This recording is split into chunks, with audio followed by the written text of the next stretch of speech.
following is a presentation of TBS Sports.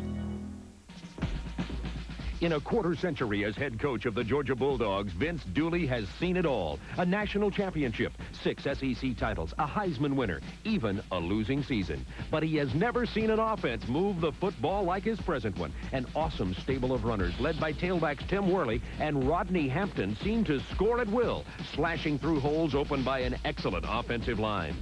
But score they must, because Vince has also never seen a defense like this. The once proud Junkyard Dogs surrender yardage like an army in retreat and have proven especially vulnerable to the pass, which happens to be the method of travel preferred by the South Carolina Gamecocks. At Carolina, the name Todd Ellis dominates the school record books. In 2 years, the Gamecock quarterback stands as the all-time leader in passing yardage, completions, touchdown passes. In all, he holds 25 team records. But one record he would like to alter is that of Gamecock futility against Georgia. In his 2 games against the Dogs, Ellis has thrown for 650 yards, but has only a pair of narrow defeats to show for his effort. Today, both teams enter undefeated and nationally ranked. A perfect opportunity for revenge as Carolina must bite the Dogs before Georgia gets cocky. Live from Williams-Brice Stadium in Columbia, South Carolina, TBS Sports continues its 5th season of SEC football coverage. It's standing room only as a packed house is on hand for a Southern showdown of nationally ranked teams. Number 9, Georgia, and number 14, South Carolina. Hello, everybody. Along with Tim Foley, this is Bob Neal. It is 90 degrees here in Columbia, South Carolina. The temperature is hot, the crowd is hot, and we've got a hot contest coming our way. What an exciting football game. When you think just offensively of these two teams, Heisman Trophy candidate Todd Ellis for South Carolina, he's rewritten the record books here with the passing game, rewriting a lot of the NCAA record books, a big pro prospect, and a very entertaining quarterback. And Georgia, with 4 running backs, the best 4 running backs in the country on any one team, maybe the best 4 on any one team in many years. Tim, I'm excited about watching the fireworks that are going to explode. Maybe the best 4 running backs on any team ever. But they're going to have their hands full this afternoon. This South Carolina defense last year in the last 4 games of the season only allowed 126 yards against them on the ground. Joe Lee Dunn, the defensive coordinator here at South Carolina, is going to have people coming at those Georgia offensive linemen and at those backs from everywhere. And with South Carolina, that passing game, Georgia is vulnerable to the pass, or have been so far. You know, I'm a defensive guy, and Bill Lewis is the defensive coordinator at Georgia. He's been spending some long hours trying to reconstruct their pass defense, and I think he's got some concepts that may be a challenge to Todd Ellis, but it's going to be an exciting game to watch. Last year, we thought this game would be a very high-scoring game, and it was a very low-scoring game. If it comes down to the kicking game, South Carolina has a great field goal kicker, number 8, Colin Mackey. He could be a big difference in this game today. Special teams also will play a major role in today's football game. We'll be back here in just a moment for the lineups and the kickoff, but right now, let's go back to our studios in Atlanta. Craig Sager and the Old Milwaukee Insider Report. Thank you very much, and good afternoon. We have for you today an insider's view of that fake punt that Florida State used to beat Clemson last Saturday. You had to see it to believe it. Unfortunately, CBS's cameras were as fooled as Clemson's defense, and the fake punt is merely a vision, one that would be lost in history without a replay. But there was one person in the stadium who wasn't fooled, David Atkins of WLOS in Asheville, North Carolina. Here is the only recorded view of what actually happened. Tim Cordell back to punt. The ball is snapped to Dane Williams, puts it between the legs of Leroy Butler, who takes upfield. Number 36, Jerome Henderson, tries to catch him, but by then it's too late. Butler goes all the way down, finally tackled by Donnell Wolford at the 1, where Florida State kicks a field goal and stuns Clemson 24-21. Giving credit where credit is due, the play originated from Larry Lacewell, the coach at Arkansas State, who passed it on to Clint Ledbetter, a graduate assistant this year with Florida State. And of course, Bobby Bowden had the guts to use it. Stay tuned for the kickoff of Georgia and South Carolina. The Old Milwaukee Insider Report has been brought to you by Old Milwaukee Beer and Old Milwaukee Light, 2 of America's great tasting beers. It doesn't get any better than this. Here at Williams-Brice Stadium, this is an anthem to the ears of the South Carolina Gamecock fans, the entrance of the teams to also Sprott Zarathustra.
saw the entry of the South Carolina football team.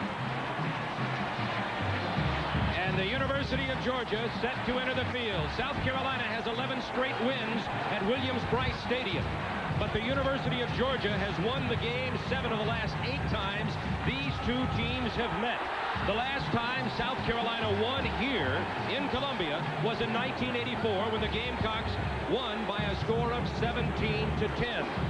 The Georgia Bulldogs are ranked 9th in the country. And now Vince Dooley, the Dean of Major College Coaches, leads the Georgia Bulldogs on the field. Georgia 3-0, having beaten Tennessee 28-17, TCU 38-10, and an offensive struggle, but a win for Georgia against Mississippi State last week, 42-35. A battle of the unbeatens about to get underway at Williams-Brice Stadium in Columbia, South Carolina. You're watching the SEC on TBS Sports. Portions of SEC football are brought to you by Delta Airlines. We love to fly, and it shows, with over 2,200 flights a day.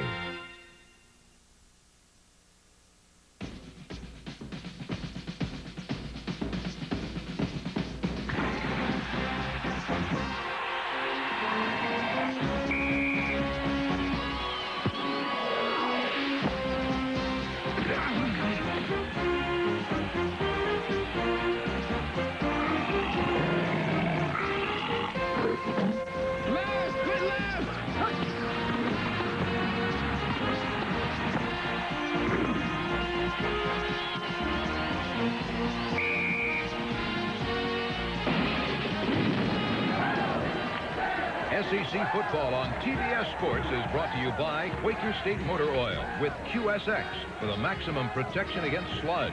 By BMW, the ultimate driving machine. To test drive, simply phone your nearest BMW dealer. And by the U.S. Armed Forces. It's a great place to start.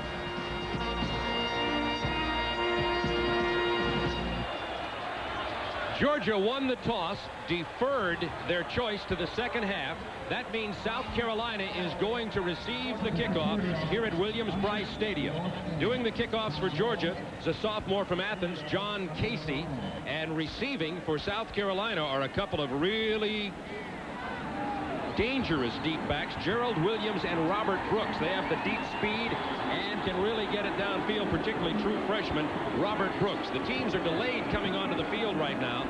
You saw the series record of these two teams. They've been playing each other for a long time, dating back to 1894. This is the 42nd meeting between the two.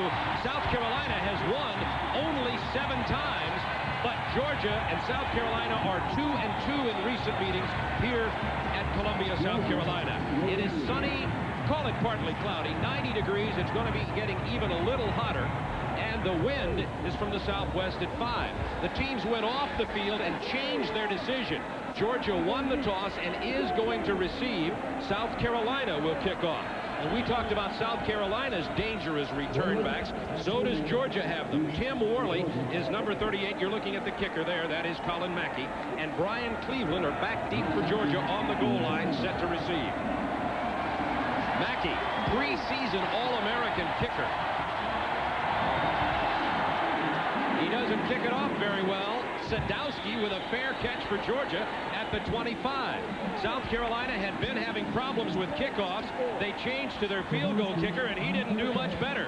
Excellent field position for the Bulldogs. They'll be led by senior Wayne Johnson at quarterback. He has thrown for no touchdown passes, and that's because of all 4 of those backs. We list them all together because they're all starting quality. Hampton and Worley, Ellis and Henderson. Hummings and Marshall, the receivers. Sadowski, the starting tight end. Todd Wheeler, the leader up front, preseason all-conference at center for Georgia. 1st and 10 from the 25. That's what Georgia likes to do. They give it to Ellis. Out of bounds at the 48-yard line of South Carolina. Ellis had rushed only 5 times for 5 yards all year. He gets 27 on that carry. But last year, Bob, Alfonso Ellis averaged over 5 yards a carry, and he can carry the football. He's a great blocker, but look at him. You cannot ignore that little rascal when he's got the football in his hands. Great blocker, gets people on the ground, but he can truck with the ball. Good job by Ron Revune running him out loud. 1st and 10 at the South Carolina 48. This is Ron Hampton. Stop for a gain of about 1 as he tries the right side. Initial hit by David Taylor, number 42. You'll be seeing a lot of 42 today from the outside linebacker defensive end position. Here you see the front 5, Windsor, Dye, Woodard, Frazier, Hinton. Then there are a couple of linebackers, McKernan and Taylor, and 4 defensive backs, Robinson, Tolbert, Rabune, and Williams. But Tim Foley, they don't always line up like that with the South Carolina team. Second down 8 from the 46-yard line of South Carolina. Johnson to throw, keeps it to run. Stopped at the line of scrimmage by 48, Matt McKernan, the senior linebacker from Daytona Beach, Florida. As we see Joe Morrison on the sideline, Bob, that's what we've seen from Wayne Johnson in the last couple of games. I think that was a called quarterback draw, but if he doesn't like what he sees, he's gone right now. He's a good runner. He's throws the ball well, but seems to lost a little confidence in delivering the ball downfield. Now, most teams throw on 3rd and 9. Georgia's great running backs, sometimes they run it. Johnson's looking to throw and does. It is complete for the first down to Thomas, and knocked out of bounds at the 36-yard line of South Carolina. Stephon Williams on the play for South Carolina. Let's watch Georgia's line work. See number 75, Scott Adams, tries to get that man inside. That's David Taylor. And now Johnson out on the corner. Wide open shot to John Thomas, who worked himself free on Stephon Williams. Georgia started this drive at their own 25-yard line. Worley and Henderson in the backfield for the Bulldogs now. In the familiar I formation. Henderson 30, Worley 38. Henderson about 4 or 5 yards near the 30-yard line of South Carolina. 33, Corey Miller with the stop for South Carolina. Let's watch Georgia's offensive line again. Number 63, the center, Todd Wheeler. Lamont Tellis, Kurt Mull, number 50, trying to lock out Patrick Hinton. Corey Miller comes back in and fills the hole. South Carolina is going to try to turn that sweep inside, keep the ball between the tackles. Second down 4 from the 30. Worley, first down, Georgia. Inside the 25 to the 23-yard line. Matt McKernan with a stop for South Carolina. Vince Dooley, 25th year at Georgia. Ray Goff walks in front of him. He was an SEC Player of the Year in 1976, and Vince has just produced a lot of great players and great teams over the years. An Auburn graduate from Mobile, Alabama, but he's the best thing that ever happened to Georgia football. First and 10 from the 24-yard line. This is Tim Worley. Strong runner inside the 20 to the 19. Matt McKernan, 48 for South Carolina, with his 3rd tackle in this young football game. 12:40 to go in the first quarter. Georgia on the drive. And one of the things that's impressive about these Georgia running backs, first of all, it's hard to handle 4 big egos, but they block well for each other. That time, Keith Henderson, fullback, got somebody on the ground for Tim Worley, and he'll pay back the favor later on in the game. Second down 5 from the 19 of South Carolina. Mix up, but Henderson with a handoff. He just blew into and past. The initial hit there was made by his own quarterback, Wayne Johnson. Didn't bother Henderson any as he takes it all the way to the 12-yard line.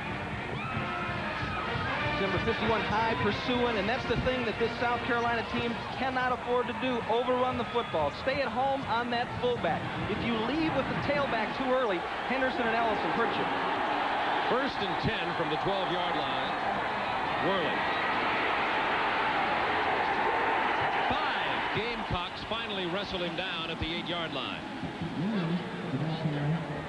In talking to Joe Lee Dunn before the game, Bob, and yesterday, he thought they could create some 3-man situations with blitzes, but he was concerned about his team's ability to tackle these backs. And it's not just his team.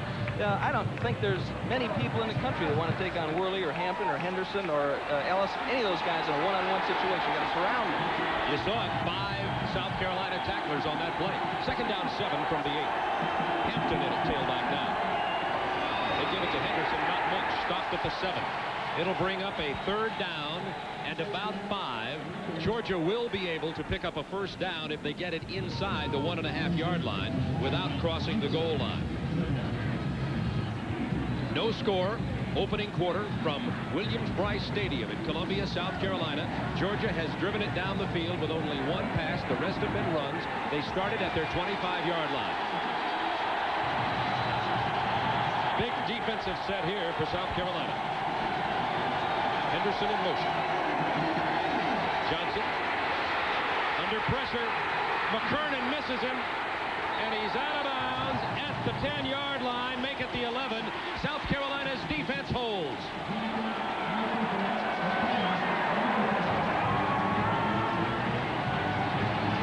About the same play they ran against Mississippi State for a touchdown. They tried to get Henderson in the flat. Tried to pick off the linebacker coverage from the inside with those outside receivers slanting in. But an excellent job of coverage by a South Carolina linebacker. Covered Henderson, and Johnson had no place to go with the ball. Senior Steve Crumley, 1 out of 3 on field goals, tries a 27-yarder. Holder is Joey Hester. It's up and good, and the Georgia Bulldogs have drawn first blood at Columbia, South Carolina, with 10:34 to go in the first quarter. Georgia drove it from their own 25-yard line, running the ball virtually all the way and take a 3-point lead. You're watching the SEC on TBS Sports. Georgia gets the 27-yard field goal from Crumley. And now South Carolina is set to receive. Gerald Williams watches it sail in and out of the end zone. And the Gamecocks will come out to the 20-yard line, and they will be led by their Heisman Trophy candidate, Todd Ellis, the junior. He's 6'3", 205 from Greensboro, North Carolina. No interceptions this year, a significant seasonal statistic. He is completing 62% of his passes on the season, 5 touchdowns for over 700 yards. The starting backfield scheduled to be Bing and Green. Both are banged up. We'll see if they're ready to play. There's the offensive line. It is steady, but not spectacular.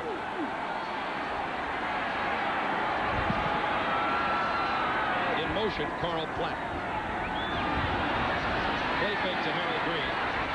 Incomplete pass intended for Mike Dingle, who has started in place of the regular starter, fullback Keith Bing. Dingle is number 6. Here's the Georgia defensive alignment for today. The Bulldogs are anchored, and boy, that's the proper word, by Bill Goldberg, the junior from Tulsa, Oklahoma. He has a sore right knee. Richard Tarditz is from Biarritz, France. 7 sacks on the day. He'll be pressuring the quarterback, and today dropping into coverage. The best defensive back for Georgia is Ben Smith, the junior from Warner Robins. Some say he's one of the top 6 defensive backs in America. Ellis, it is complete to Brooks for a gain of only 3 out to the 23-yard line. Robert Brooks, a true freshman from Greenwood, South Carolina. See Ellis taking a ball from center Randy Harwell. Georgia has 4 down defensive linemen, Bob, and Tarditz working there, trying to get free. Ellis got rid of that ball with Wycliffe Lovelace in his face. He took a shot after that pass was released. 3rd down conversion, long yardage, 3rd and 7 from the 23. Out of the pro set, South Carolina ran the run and shoot last year. Now a pro set offense. Ellis. Dropped right in and out of the hands of sophomore receiver Anthony Parler. Had an opportunity for a first down, but it's 3 downs and out for Ellis and company. And in comes the punter, Rodney Price. The deep back for Georgia is Chuck Carswell. He averages about 12 yards per punt return. And here's Rodney Price, a junior from Batesburg, South Carolina. Inconsistent at best, averaging about 36.5 yards a punt. Line drive, got good distance this time. Drives Carswell over to the side. He's going to get away from it. Out of bounds at the 33-yard line of Georgia. A 43-yard punt by Price.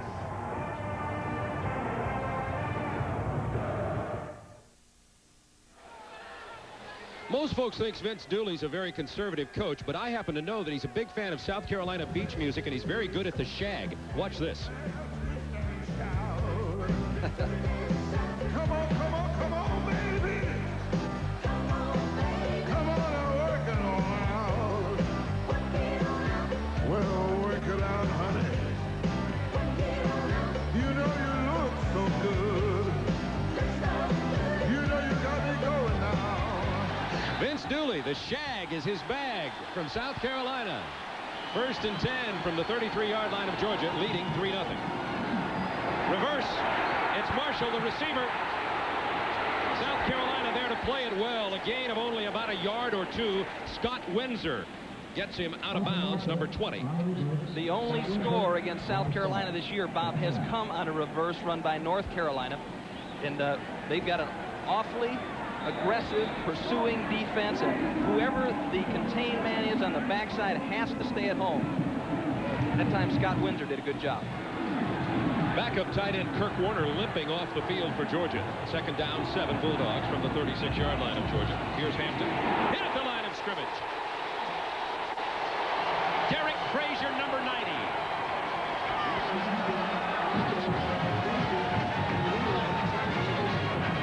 Let's take a look at this South Carolina defensive set. You see those 3 linebackers stacked to the inside, 5 men up front, and they're going to surround that ball carrier. Derek Frazier, the best down lineman South Carolina has this year. 14 tackles last week, trying to bring this South Carolina defense to life. Third down, 7 Georgia. Last long, 3rd and long. Johnson went to the air and got the first down. He's rolling and looking. Incomplete, intended for Sadowski. So Georgia is stopped this time, leading 3-0, 8:46 to go in the first quarter. And some exciting play by the South Carolina defensive team. What amazes me about the South Carolina defense, Bob, is the lack of big plays there have been against them. They're blitzing, they're upfield, they're coming after you, and oftentimes you have a tendency to give up the long play, but they just fight back to the football. Joey Hester punting for Georgia. Carl Platt, number 18, waves to the fair catch at the 22. And South Carolina trailing 3-0. Will get an opportunity to try offense once again. First time out, Ellis was 1 out of 3 for only 3 yards. You're watching the SEC on TBS Sports. South Carolina ball, first down 10 from their own 22 in the backfield. Tailback Harold Green, the junior. He wears number 22, playing with a sore right foot today. Here's Green. Drives to the 26-yard line. Wycliffe Lovelace, 94, with a stop for Georgia. Green's a junior from Ladson, South Carolina. Has 2 touchdowns running the ball this year. He's got 26 carries for 121 yards. Last year, though, he was tremendous. 1,000 yards, 15 touchdowns. And he can catch the ball well. Al Groh, the offensive coordinator here at South Carolina, says he's a Roger Craig type of back. He can run it or catch it. It is second down 6 from the 26. Play fake, Ellis. Under pressure. Stays in the pocket. He completes it for the first down. Carl Platt. Into Georgia territory at the 49-yard line, and that's what they like about Ellis. He'll stand tall in the face of pressure. Georgia coming with 3 rushers, 4 rushers. Tardich breaks through, can't hang on. Giles tries to get there, but it gives Platt time to work across 2 linebackers. Carl Platt keeps coming, makes the catch. When you have that kind of time, I don't care who's playing in the secondary. If you have Todd Ellis throwing the ball, you're going to have a completion. First down 10 at the 49 of Georgia. Now 4 wideouts, single setback.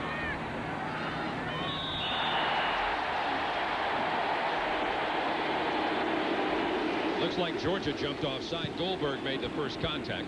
Let's see. The officials today, by the way, the man in the right hat is the referee. On the defense.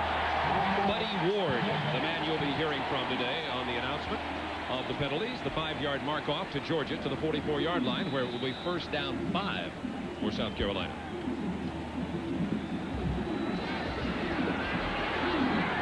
Brooks and Parler split wide to the right side. Platt lined up on a wing to the left. He's in motion, number 18. Handoff. Goes to the 38-yard line with the ball. 26, fullback Keith Bing, the senior from Aiken. He's playing also today with a sore ankle, a gain of 7 yards. From Columbia, South Carolina, Williams-Brice Stadium, Bob Neal and Tim Foley with you. 72,000 plus at Columbia today. It's 90 degrees. Georgia leads 3-0, 7:43 to go in the first quarter. But the Gamecocks on the drive.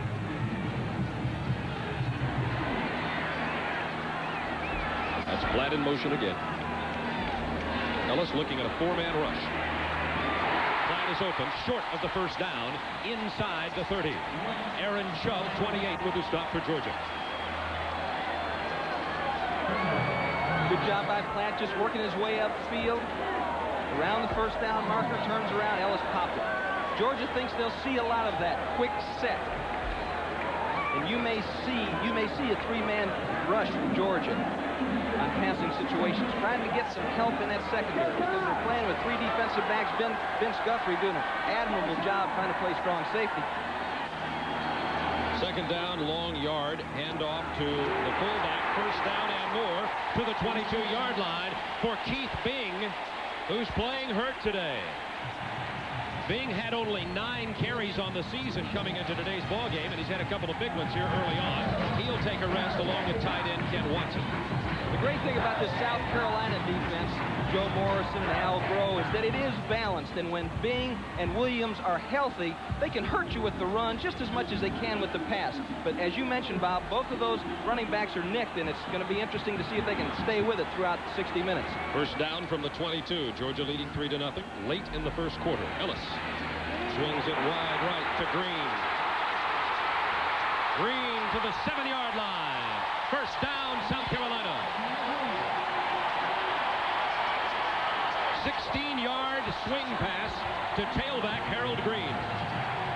Platt coming across the field, a zone defense by Georgia. They're dropping back. Harold Green gets the ball out in the open. A good job out front by Lamont Tellis out there, Charlie Gowan, trying to throw some blocks and create some space for Green. Beautiful play. Last year, this is where South Carolina stalled. Inside the Georgia 15, Carolina couldn't get it in the end zone.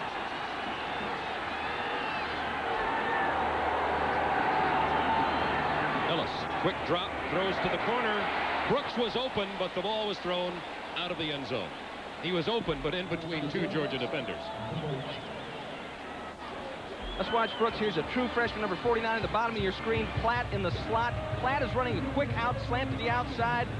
Brooks doesn't get out to the corner. Ellis expecting him to run to the corner, run a fade to the corner. And they got their signals mixed up on that one. 8th play of the Carolina drive.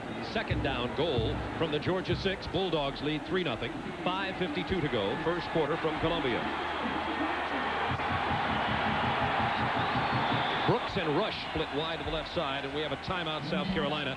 Ellis, realizing that South Carolina has trouble scoring inside the 15, goes over to talk to the brain trust of the Gamecocks. We'll be back in a moment to Columbia, South Carolina. 100 years after their first meeting, Cincinnati and Miami of Ohio. Cincinnati quarterback Glenn Farkas to Steve Sanders goes 29 yards, and there's the score, Cincinnati over Miami of Ohio. Now back to Bob and Tim. Where it is second down goal for South Carolina at the 6 of Georgia. Parler, Platt, and Brooks are the receivers. Haynes and Green, the running backs for Todd Ellis. Batted out of the air by 94, Wycliffe Lovelace. It'll be 3rd and goal. Tim, last year in the 13-6 Georgia win, South Carolina had the ball 5 times inside the 15, 3 times inside the 10, got only 2 field goals. This time a good call by Bill Lewis. He goes to a zone. Wycliffe Lovelace gets into orbit, knocked that one down. Good job by Wycliffe. I love that name, Wycliffe. We're going to miss you. You're a senior. It is a deja vu situation for South Carolina if they can't get it in the end zone here. 3rd down goal from the 6. Ellis. It's knocked down.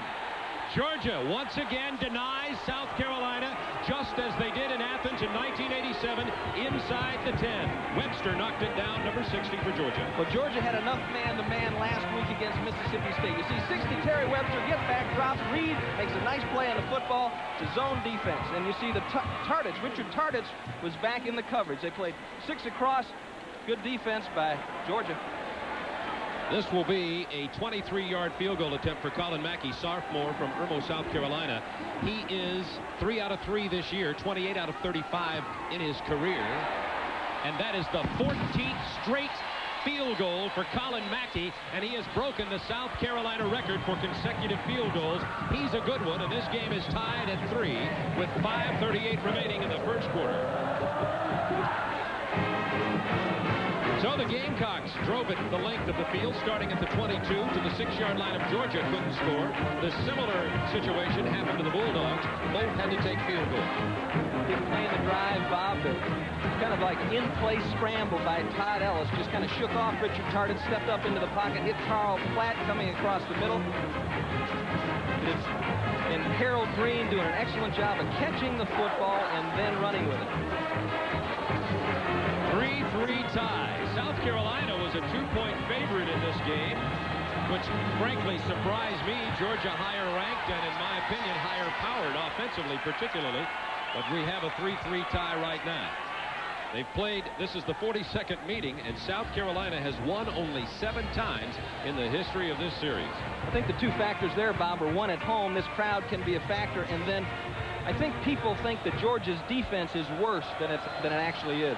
Here's that high kickoff once again by Mackey, keeping it away from the deep backs of Worley and Hampton, who can break it, and it's fair caught by Georgia at the 23-yard line. The man who came down with it was Chris Broom, the backup tight end. So Georgia will take over 1st and 10 at the 23-yard line.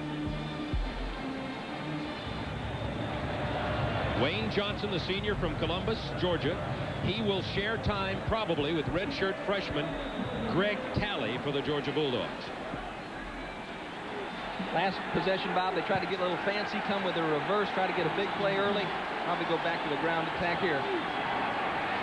Wayne Johnson rolling. Here's the sack. At the 14-yard line, Corey Miller, 33, the first man there. Hinton was back there also. Well, they might wish they went back to the ground attack here. If you don't have somebody open right away, Wayne, you got to unload the ball, because here come the Gamecocks. Miller all over them, hitting upfield. You have one chance. If it's not there when you pat the ball, the next thing that's going to be in your face is a Gamecock. 2nd down, 18, Georgia, from the Bulldog 14-yard line. Worley running right. Played well by the Gamecocks. To the 16 and down, Matt McKernan, number 48, initiated the hit, his 4th tackle of the afternoon, and it will be 3rd down, 18, Georgia, inside the 20-yard line. As aggressive as this South Carolina defense, Bob, is, they are patient when it comes to the cutback. There's a lot of defenses that get themselves in trouble by running past the football. Worley was waiting for that South Carolina defense to do that, didn't do it, couldn't get anything. Thomas and Marshall split wide to the left side. Baxton and I, 3rd down, 17 from the 16-yard line. Worley stopped at the 20. Matt McKernan with his 5th tackle of the young afternoon.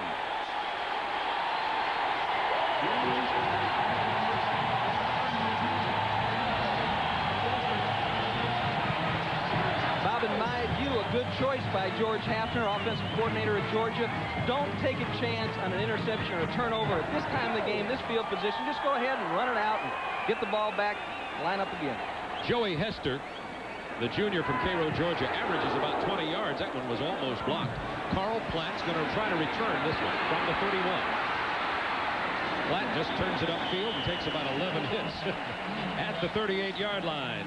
After an 8-yard return, a 48-yard punt, and now South Carolina with excellent field position. Game tied at 3. 3:40 remaining in the first quarter. Next week, Tim and I will be in Lexington, Kentucky for the Crimson Tide of Alabama and the Kentucky Wildcats.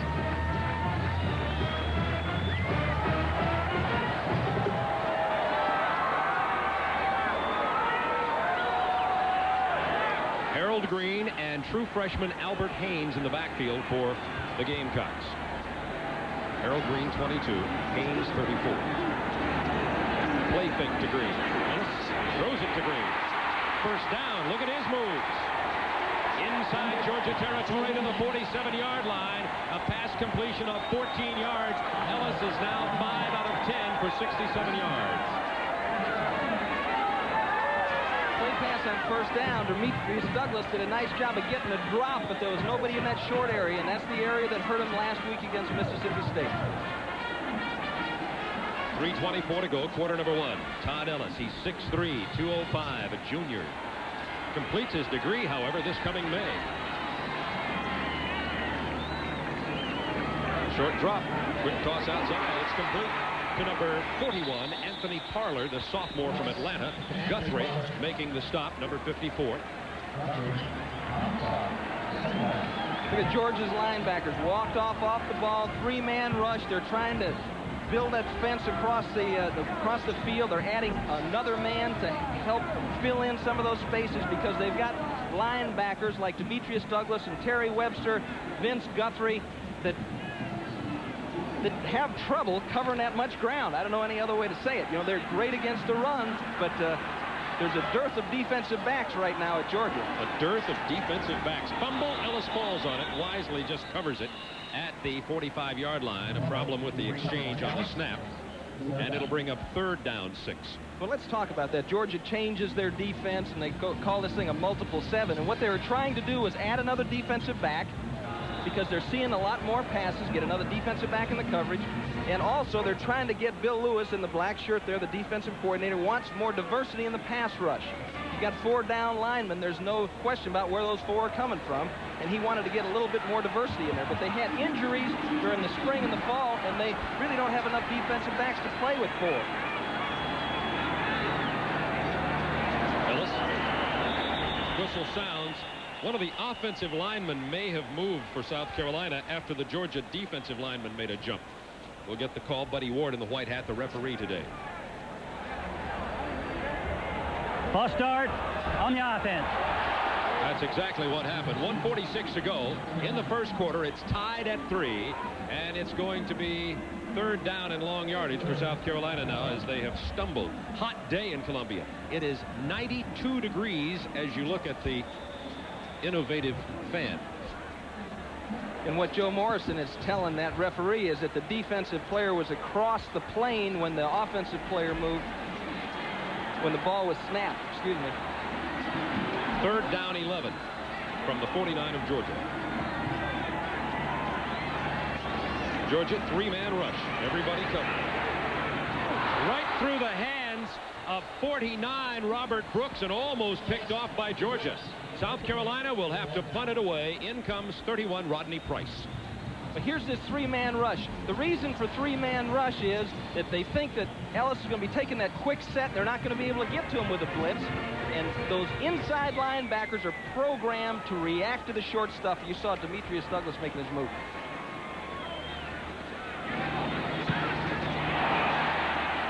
Another bad punt for South Carolina. Joe Morrison worried about this. He has 2 punters, Price and Parker. Doesn't know which one to play because he said as soon as he picks one, he messes up. 19 yards. That's a quote, by the way, from Joe Morrison. The messes up part. Well, the tough thing is when you've got a good kicker, oftentimes you take him for granted. But when you have someone that's not consistent, I mean, Joe has spent a lot of sleepless nights worrying about the punting here at South Carolina because he doesn't have anybody that can nail it on a consistent basis. 1st and 10 from the 30 for the Bulldogs. Tied at 3, minute 13 to go, first quarter. Along with Tim Foley, Bob Meal with you from Williams-Brice Stadium in Columbia. And off, Worley, about 3. Initial hit made by 87 Mike Tolbert. He's, by the way, one of 22 Georgia natives on the South Carolina roster.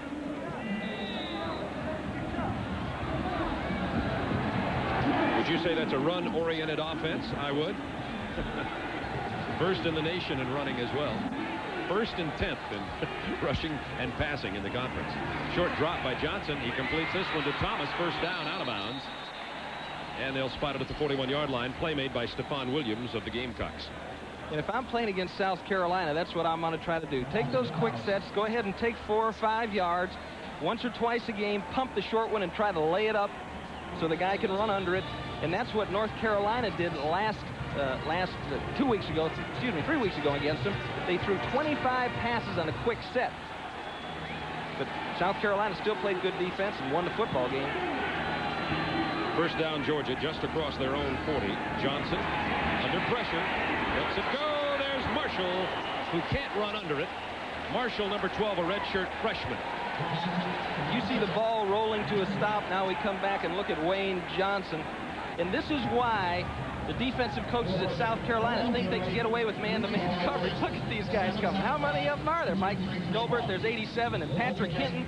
sticks his helmet in the chest of Wayne Johnson, and obviously affects the trajectory of the football downfield when somebody's helmet is in your chest. Kind of a straight down trajectory for Wayne. Second down 10 from the 40 now. Tied at 3, 30 seconds to go in the quarter. Worley. That's the place you stop him. You better tie the legs together. David Taylor with the stop for South Carolina. And how many times do you see Tim Worley brought down by one man? I've seen him on film time after time run through those arm tackles, but Taylor locked him up well. David Taylor's a junior from Asbury Park, New Jersey. Taylor had wanted to attend Penn State, went to prep school, recruited by South Carolina, and is happy to be here, he says. Third down 7 from the 43 Georgia as the first quarter ends in a 3-3 tie at Columbia, South Carolina. It's a beauty. It's a hot one. You're watching the SEC on TBS Sports.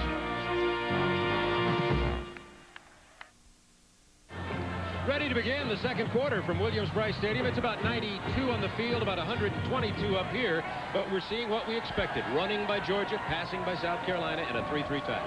An improved Georgia defense. It took a series for the South Carolina defense to get its feet on the ground, but I think they've found their pace. We're in for a whale of a football game here.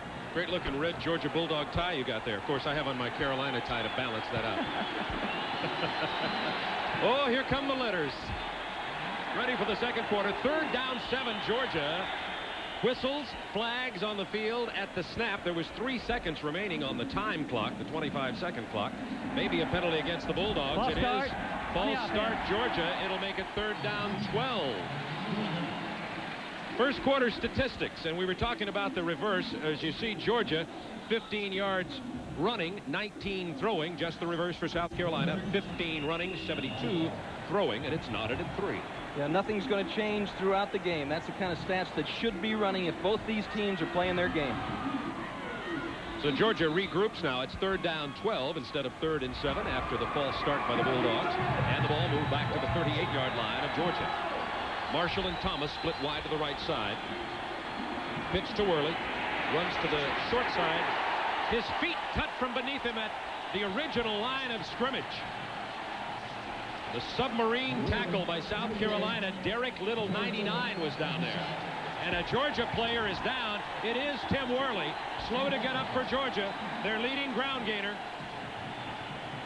He took a real shot on that knee, Bob, and it looked like that the leg was planted.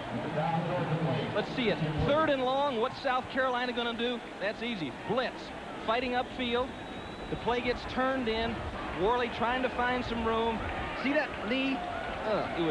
It was planted in the ground, and you saw it hyper extend to the anterior there.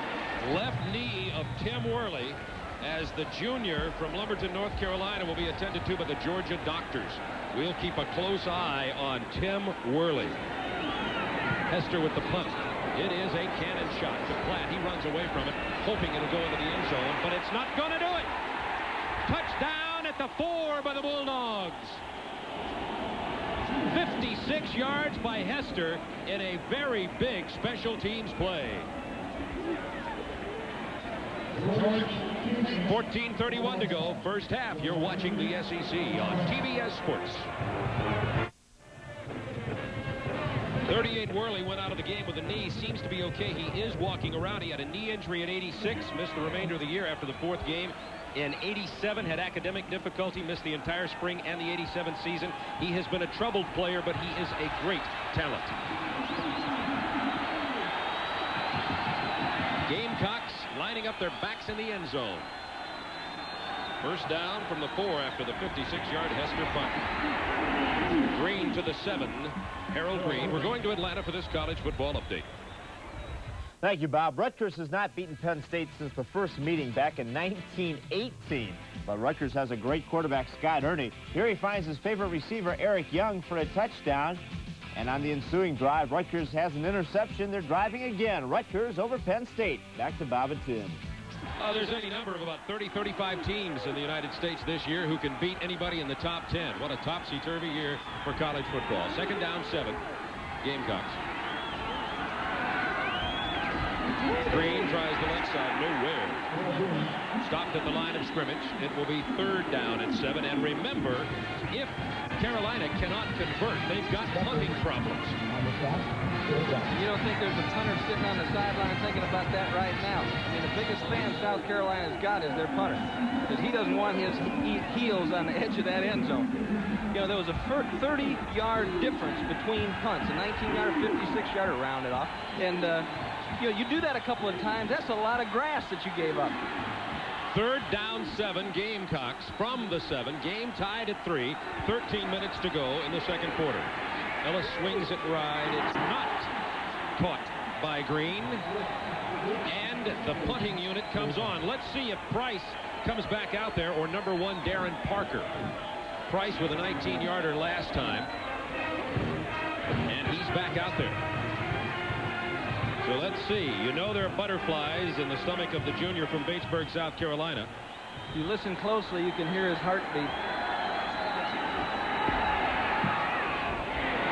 Gets away a decent punt to the 49-yard line. Carswell gets the picket fence. 25, 20. Knocked down by the punter at the 12-yard line. The only man he had to beat. Carswell with a 38-yard return on the 42-yard punt. Hold it. There are penalty markers down. Oh, the picket fence was there, Tim. It was. They got one back up at the block at the front end of that. Bob Bennett was clear. And the punter. On the run back. The punter made. It was a remarkable effort. He had somebody in his face. Carswell had the whole field to run to. See if we can catch the clip here. Takes it to the right. Look at that thing set up. Boom. I think they might have called Demetrius Douglas, and that was kind of questionable. It looked like the guy turned his back on him, but look at this. You know, the punter is sitting there working against Maurice Lewis. He can't even see around him. Head for the green grass. That was a 40-yard difference. It was to the 11 or 12-yard line of South Carolina, and now it's at the 48-yard line of Georgia, and enter redshirt freshman Greg Talley at quarterback. The handoff to Hampton. He gets inside the 50 to the 49 of South Carolina, and Greg Talley's the freshman, 6'1", 180 from Valdosta. He's 11 out of 18, has thrown 1 interception and thrown for 2 touchdowns this year, and a lot of people think he is the quarterback of the future for Georgia. Of course, Johnson, the senior. It was Talley who was in at the end of the ball game in the Georgia win over Mississippi State last week. 2nd down 8, Bulldogs. Hampton hit at the 50, and down he goes. Derek Frazier, number 90, with the 2nd big stop of the day for him at the line of scrimmage. Yeah, there's no doubt about it what the South Carolina game plan is going to be. Watch Frazier, number 90, working there. Scott Windsor, number 20, and Frazier fights off his man and brings down Rodney Hampton. But look at Rebune is coming. They've got other people that surrounding that football. 3rd down 7, Bulldogs. Freshman quarterback Greg Talley. Short drop. Has Thomas. Fumble! They say incomplete. Thomas never had control of the ball. It is an incomplete pass, not a fumble recovery.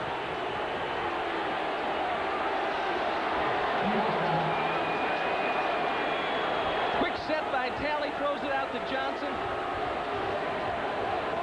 Let's see, bobbles it, brings it in, and it's popped out. I say that's a fumble. It looked to me, Bob, like he brought the ball in and controlled it. I thought originally that he never had control of it, but that looked to me like a fumble. I agree with you as he pulled it in. Nevertheless, Georgia with a 4th down punting situation. Hester, who dropped it inside the 5 last time, is trying it again. The wedge shot gets all the way into the end zone. It is a 50-yard punt by Hester, and South Carolina dodges the bullet on the poor punt, the great return, the clipping call against Georgia, and now South Carolina at their own 20. Today's game is brought to you by Old Milwaukee and Old Milwaukee Light, 2 of America's great tasting beers. It doesn't get any better than this. Offensively today, Todd Ellis, 6 out of 13 for 72 yards, and Ellis is nearing the 7,000-yard mark in his college career. He is now over the 7,000-yard mark. All-time leading passer at South Carolina, holds 25 school records. Completes it to Brooks. Brooks, the freshman, dives to the 26-yard line. He was tripped up by 92, Richard Tarditz. That time tried to get it outside to Brooks. Platt out in front, tried to get a quick block and get the speedster free. Brooks is a true freshman. Came in here after they graduated several fine receivers last year and just worked his way into the starting job. While everybody else was worrying about how hot it was, he just went to work and came out the starter. Second down 5 from the 25. Tied at 3, middle of the second quarter from Columbia. Ellis in the pocket. Throws it at the last minute. It is complete to number 11, Hardin Brown. Penalty marker down at the point of tackle. Brown is down at the 49 of Georgia. Ellis waited, and let it go at the last moment. Good job of protection by South Carolina. Giles trying to get around the outside. That's too far for the big guy to go. And Ellis lays it up to a point. Aaron Chubb trying to get back. Carswell trying to get over there, but that ball was thrown to a spot on the field. Penalty marker against Georgia. 15 yards to the 33.5-yard line. On the defense. First down. The thing that Bill Lewis is trying to talk to his players about this week is to play the football when it's in the air. Last week against Mississippi State, their receivers made some fine catches, but the Georgia defensive backs did not aggressively play the ball, and that's what he was talking about this week. And I'm sure that Vince is concerned about that. They call that illegal helmet contact, old-fashioned term spearing on Aaron Chubb. Platt in motion. Stumbling away from there is Ellis. He completes the pass to Carl Platt, but penalty markers were down at the snap. Illegal shift on the offense. There's the call against South Carolina. The penalty marker starting to come out here. 3-3 tie, 10:25 to go, second quarter. We talked about the illegal hit, illegal use of the headgear. Ellis hangs onto the ball, and the break has not even been made, but he feels Giles coming on him. He lets it go. Giles knocks him down, slaps his head, and that's what they call it. The penalty marker was thrown actually at the point of the reception, and I believe it was Aaron Chubb. Good. Down there. Now, I don't think that was the penalty that you just saw. Right, well, they had two choices. That's right.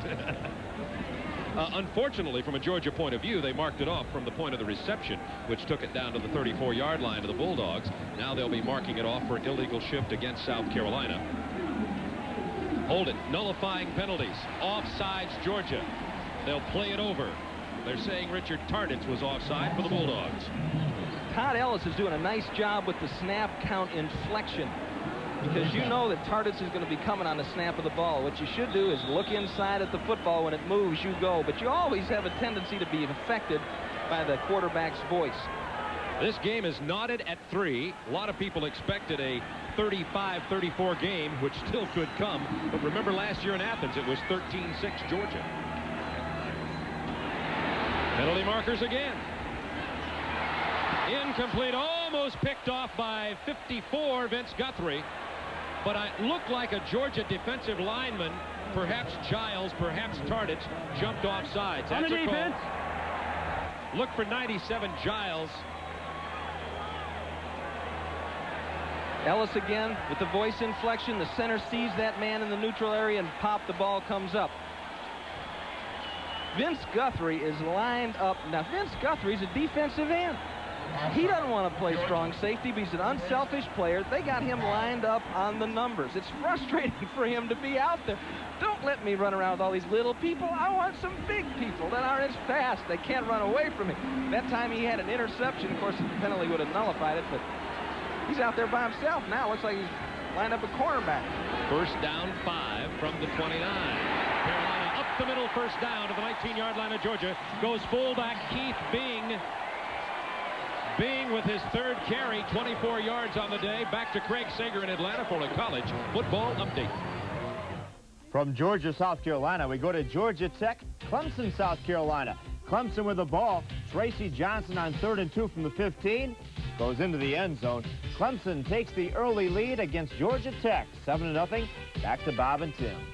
Well, the big game of the year for South Carolina. They say they have 3 big games, and they take each one of them is the biggest at the time.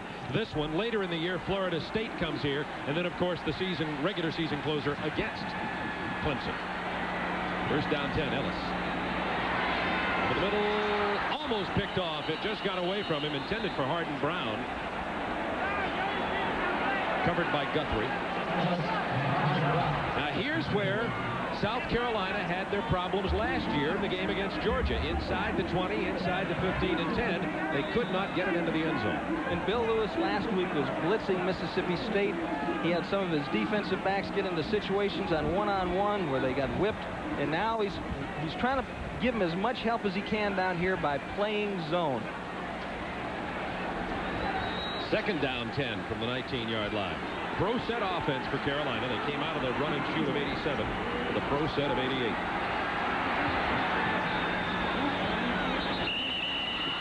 It is complete at the 14-yard line, but whistles are sounding. Brooks with a reception. Delay on the offense.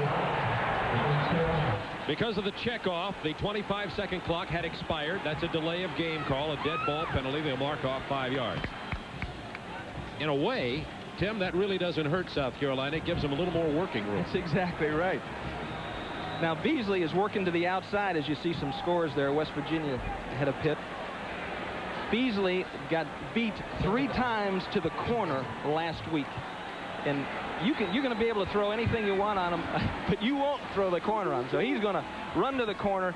South Carolina might find some room down the middle. Second and 15 to the 24. Over the middle. Platt diving catch. What a grab by Carl Platt. He is down to the 3-yard line.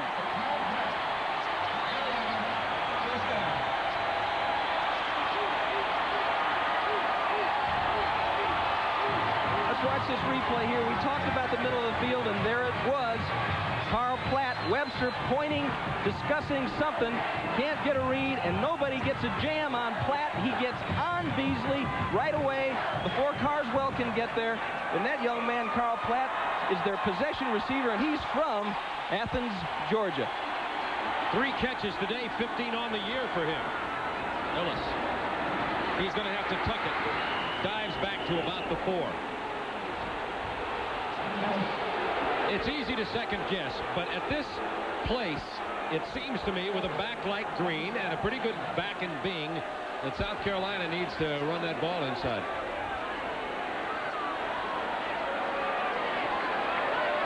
You know, Bob, these guys study the film all week long. They look at it, and you're right. Up here, and it is easy to say, well, why don't those rascals do this? And they're choosing their plays for a specific reason. But that certainly is a great change-up with a guy like Green. Let's see what Al Groh decides to do. Split backs is more of a passing formation. Second down goal from the 4. They're going to keep throwing it. Ride the horse that brung you. Incomplete. Now it's 3rd down 4 as they continue riding the arm of Ellis. Platt, the intended receiver. Good move by Terry Webster. Let's watch Platt work. Brooks just delays. He's just hanging on around there. Linebackers working outside. Webster recognizes the receiver, moves inside. The ball would have come a little bit earlier. It would have been a touchdown. A little bit more to the outside. It would have been a touchdown. Nice reaction on the ball by Terry Webster. This is just a replay for South Carolina of last year, unless they get it in the end zone on this play. 3rd down goal, 4-yard line. Here's the draw to Bing. Touchdown, South Carolina.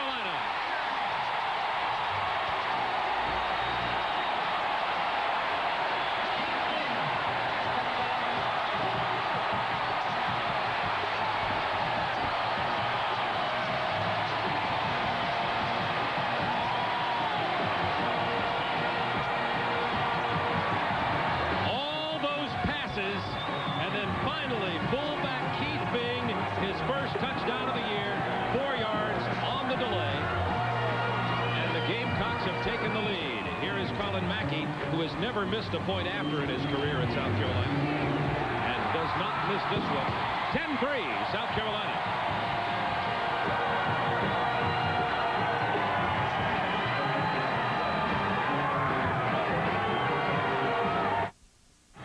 Well, here's a South Carolina touchdown. They've been throwing it and throwing it and throwing it. Finally, quarterback Bob Neal calls a draw. They give it to Bing. Nice job of blocking by Cal Stevens. Webster hits him. They're trying to keep him out of there.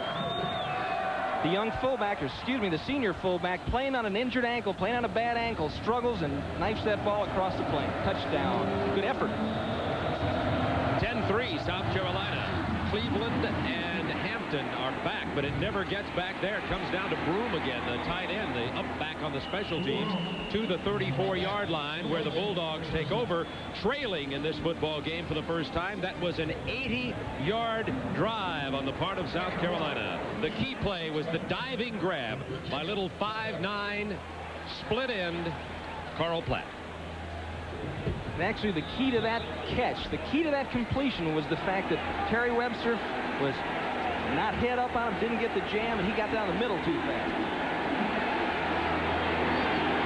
Ellis 33, Hampton 7 in the backfield for Georgia. Talley throwing, he completes it to Sean Hummings. Hummings out to the 43-yard line. Stephon Williams with the tackle. Talking to Tom McMahon, the defensive backfield coach for South Carolina, the way he teaches those defensive backs, and we'll show you some shots of them during the game, is to back out of there looking to the inside. And if they throw that quick pass, make the tackle. Don't miss a tackle. Give them a 5-yard gain. 2nd down 3. Talley continues at quarterback. Hands off to Alfonso Ellis on the misdirection. Ellis gets the first down out to the 48-yard line. Derek Frazier with a stop for South Carolina. And all Georgia has to do is mix in that quick pass every once in a while. They're going to get the completion. They're going to get 5 yards. They just have to be patient enough to do it and then run at them. Hammer away with those big backs.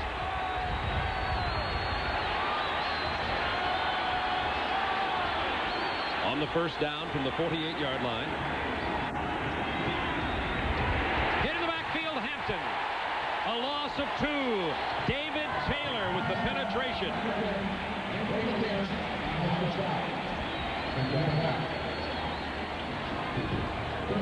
This guy's one of the quickest linebackers in college football. I saw him bat away a attempted toss against North Carolina, pick the ball up and run. The officials didn't call it a fumble, but he has made some big plays for South Carolina. 2nd down 12, Georgia. Talley play fakes. He's under pressure, throwing on the run. Complete to Broom, the tight end, fumbles the ball. Let's see if it went out of bounds. It's on the far side. I believe it stays in the possession of the Bulldogs. It went out of bounds. See Tolbert coming upfield. Tolbert's supposed to contain there. Talley gets it outside. Nice catch. Good heads-up play by Turner. You see the way he just reached in there and grabbed that football? That was no accident. That's something that's taught. That's good football. 3rd down 9 from the 49. Thomas and Hummings, the split receivers. Talley. Incomplete. Almost picked off by 16, Stephon Williams. Should have had it. Intended for 9, Thomas. Should have had it is why Vince doesn't like throwing the ball. Talley rolling to the wide side. Thomas breaks it off. I don't know, Bob, if that was a out and up or what, but there was certainly Thomas thought the ball was going to be thrown deep, or else he was reading no delivery. Now I'll turn upfield, but lack of communication there. I like this little guy. The punt receiver is 18, Carl Platt. He does a lot of things for Carolina. He's going to fair catch it this time at the 18-yard line. South Carolina leading Georgia 10-3. 6 minutes, 25 seconds to go in the first half.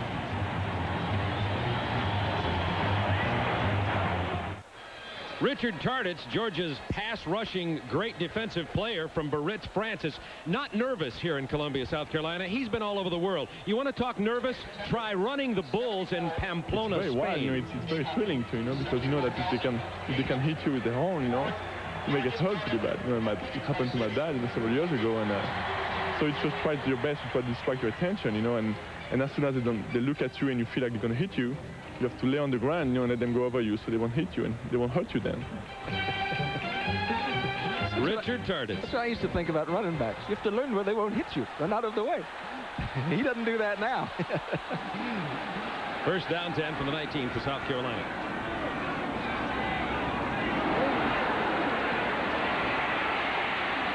Screen pass to Green, has some protection.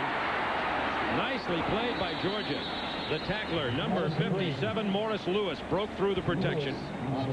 Makes the stop after a gain of 4 or 5. That was well set up, but Lewis fought off Charlie Gowan and made the stop. You know, Tarditz was an interesting story because he comes in from France, never played football before. Joe Tereshinski thought he looked like an athlete. They took him out to practice, lined him up at tight end. Said, now you block this guy. So the first snap, he goes over and tackles the guy. And after practice, coaches all get together. So let's put him on defense. He looks like he could do that. Second down, short 5 from the 24. One-handed grab by Brooks, close to the first down. The 18-year-old from Greenwood, South Carolina. Oh, my. I think Robert Brooks had the other hand in his ear. Look at this. You know, breaks it off here. He hears, don't throw it back to the inside. Todd, that's where Ben is. What a catch, though. Good grief. Great catch, Robert. Robert had the 97-yard school record touchdown reception from Todd Ellis last week against East Carolina. Longest play in South Carolina history from the line of scrimmage. That was about a 40-yard pass and a 57-yard run with a great move tacked onto the end. He's going to be a star. First down, Gamecocks. Ellis pumps, dumps it out to the freshman Haynes, out to the 36-yard line. Haynes is from Hartford, Connecticut. Perfect example of the biggest difference between Todd Ellis this year and last year, according to Al Groh. Last year he was kind of a muscle man, had the attitude of a linebacker. I can stick it in there, but now Al Groh has taught him to be more patient. If it's not there, take the easy one. You'll get to throw it down the field as the game develops. Second down 4 from the 36-yard line. Rifle arm, nice grab and tough hit. 14 is George Rush, who made the reception. It is a first down at the 49-yard line, a gain of 13. Beasley, number 20, with a stop for Georgia. Good stick by Rusty Beasley here, too. Georgia defensive lineman, get your arms up a little bit. Pow. Beautifully thrown ball. Good execution on a hit by Rusty Beasley, and great job of hanging on to the football by George Rush. It's just one of those that they're going to get in there. Ellis has thrown for 154 yards on the day, 13 out of 22. Gamecocks lead 10-3, 4 minutes to go, second quarter. Dumps it out to Haynes. Nothing happening. Good defense by Georgia, maybe a gain of 1. Demetrius Douglas makes the stop for the Bulldogs. It was good defense by Georgia, Bob, because what they were trying to do is run that first man in the flat up along the sideline, something that Tennessee had done against Georgia very effectively. Georgia that time played it well. And so you pass the ball, you got a 1-yard gain. That's a win for the defense. South Carolina keeping the ball away from Georgia with these sustained drives. Their touchdown drive was one of 80 yards. Ellis, another open receiver to the 43-yard line. Short of the first down is Albert Haynes out of the backfield. What you're seeing more and more of now in college football, Bob, is those screen plays that people used to run around the goal line. Now they're running them out in the open field. That time the receiver kind of walled off the linebacker as Haynes found that open area. Well, spotted at the 44-yard line where it will be third down 4. Haynes, by the way, is a freshman, a true freshman. He has 2 catches on the day, had no catches on the season. These were his first receptions of his collegiate career. Look at the protection. It is complete to number 14, George Rush. Todd Ellis will pick anybody apart with that kind of time. 8-yard gain. Todd likes this. This is a fun way to play football. I'm not getting hit. You're going to have a spearing penalty, I believe, on Eddie Hargett coming in there late. Face mask, 5 yards on the defense. Unintentional, non-flagrant face mask. Nevertheless, let's watch these Georgia linebackers. Excuse me. Tarditz is hanging in free in that middle area for the check down. Guthrie grabs a hold of the face mask as he hauls down Platt. But this isn't, the idea is this, keep them out of the end zone. If they complete the ball 3 yards, 5 yards, if they can do that all the way down the field, you know, they're going to deserve a touchdown. But most of the time, there's going to be an error. There's going to be an offsides. There'll be a holding. First down 10 from the 31-yard line. South Carolina leading 10-3. Ellis to the air again. Whistles. Penalty markers down. That time, Bill Lewis from Georgia said, okay, that's enough. Let's go get them. And they were... False start on the offense. This penalty against the Gamecocks. 2:17 to go in the first half. 74,000 people at Williams-Brice Stadium today. This is the 4th largest crowd ever here at Columbia, South Carolina. And get this, it's the first time the Bulldogs and the Gamecocks have played in the daytime since 1964 here at South Carolina. None of these players was even born then. I was only... Were we born? 3 or 4, I think. I know my wife wasn't born then. First and 15 now, South Carolina at the 36-yard line of Georgia. Minute 58 to go, first half. Going for everything. Ellis looking for Brooks. Touchdown! Oh, my!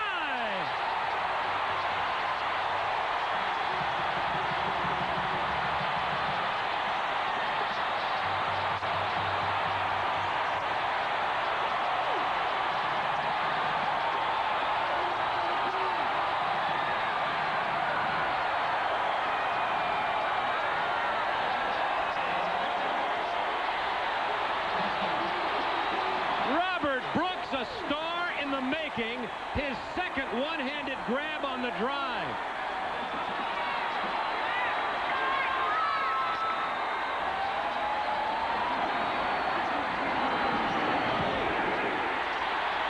(17-3) South Carolina. That was a 36-yard touchdown pass. You couldn't have been in any better spot than Ben Smith was in. You see, Ellis, he's going with it. Smith is running right with Brooks at this time, but the ball is thrown over the outside shoulder. Look at this adjustment that the freshman makes. Ben Smith, one of the best defensive backs in the country, goes up, touches the ball, and Brooks maintains his concentration and comes down with it. Boy, you can't help feeling excitement for Robert Brooks at this catch, but I know the feeling that Ben Smith has in his stomach right now. But a great catch by Robert Brooks. That's exciting. Brooks, by the way, was a running back in high school at Greenwood, South Carolina. Recruited as a running back here, as that's why he wears the number 49. He was recruited heavily by Clemson, Minnesota, North Carolina State. And that's right, he's 18 years old, state champion in South Carolina in the high hurdles. What an athlete and great soft hands. And it was just the graduation of their seniors and some injuries to people they expected to start that gave Brooks the opportunity to get in there. There's that pop-up kickoff once again. This is Henderson. He can return it about as well as those backs there and gets it out to the 48-yard line. South Carolina had been popping it short, hoping that up backs like tight ends or linemen would catch it, but Georgia changed up on him and had Henderson, the fullback, catch it, and he got it out here with great field position. Minute 39 to go. Georgia a running team, but they have 3 timeouts left and plenty of time. And Worley and Henderson are now in the game together, Bob. Worley went out with a sore knee. He's apparently okay. Good news.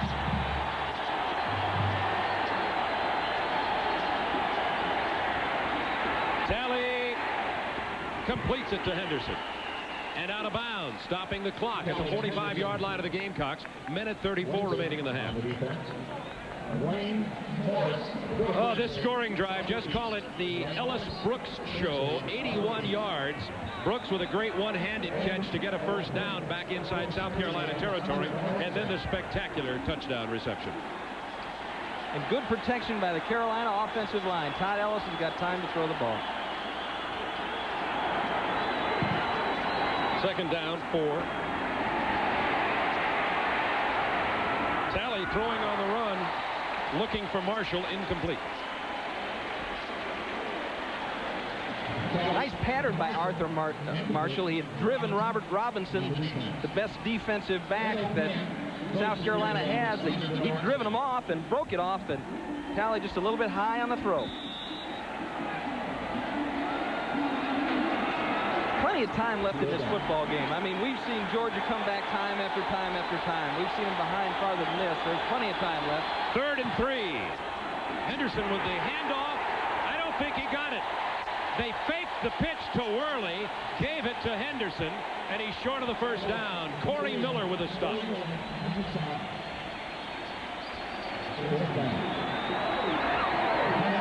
it again.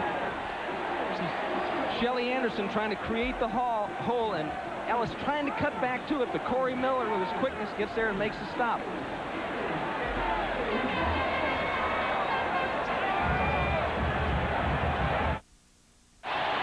It's 4th down. Georgia's going for it. 44-yard line of South Carolina.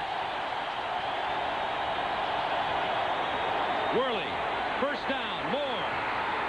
To the 34-yard line. Ron Rabune with the tackle. Ellis and Worley now in the backfield for Georgia. Let's watch those Georgia Bulldogs work. 50, Keith Mull. Lamont Tellis, 77. There's Shelly Anderson, 61. Gets the block on Corey Miller, and boom, he's gone. Great job by Ron Rabune there, or else Worley's gone for 6. First down 10 from the 34-yard line. 56 seconds to go in the half. Talley. Incomplete, almost picked off. It was 16, Stephon Williams diving for the ball. Was intended for Marshall, and Talley had to throw it with black jerseys in his face. In the person of David Taylor. This guy's airman. Batman flying in there. Talley, hey, quick set. Nobody's going to hit me on this one. All of a sudden, whoosh. And Stephon Williams could have had himself a couple of interceptions. Talley, 3 out of 7 for 17 yards. He's been throwing under some serious pressure. Second down 10 from the 34 for Georgia. Here they come again. Through the hands of Hampton on the far sideline, incomplete. The quarterback pressure that time came from strong safety, 87 Mike Tolbert. You know, they mix up these players so much, Bob.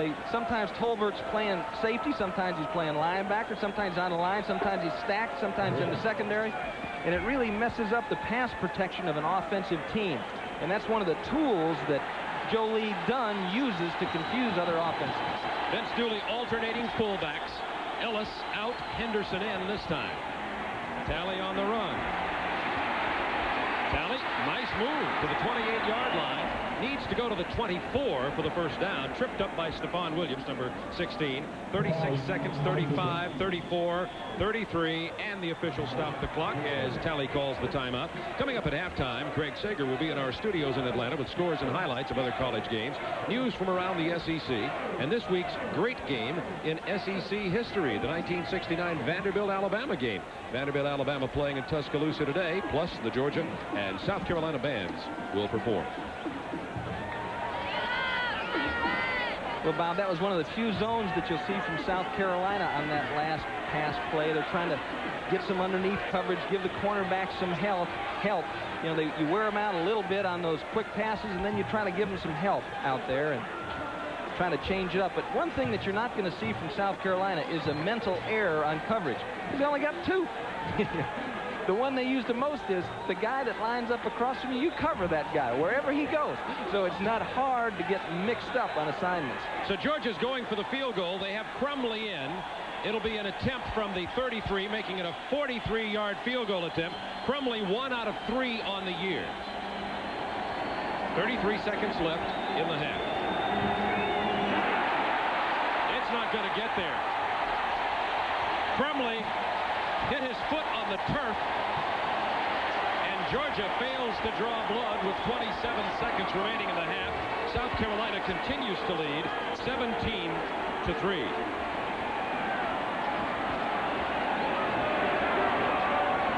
Normally, a field goal of that distance is attempted by the sophomore John Casey, who kicks strangely for Georgia inside the 5 or outside the 30. But Crumley attempted that one and hit it short. If either one of these teams gets past the other, the winner here today could stay in the top 10 or higher for a long time, because both of them have, relative to their strengths, soft schedules for a few weeks. Number 6, Dingle with the carry. as the Gamecocks seem to be just wanting to run the clock out here. They're the Bulldogs. They'll come up next with Ole Miss, Vanderbilt, and then Kentucky. After this game for South Carolina, it's Appalachian State, then Virginia Tech, Georgia Tech, NC State, before the Seminoles of Florida State come calling here at Williams-Brice. 2 seconds left in the half. Dingle goes down at the 35. At the end of the first half, they're happy in Columbia, South Carolina. The Gamecocks 17, the Bulldogs of Georgia 3.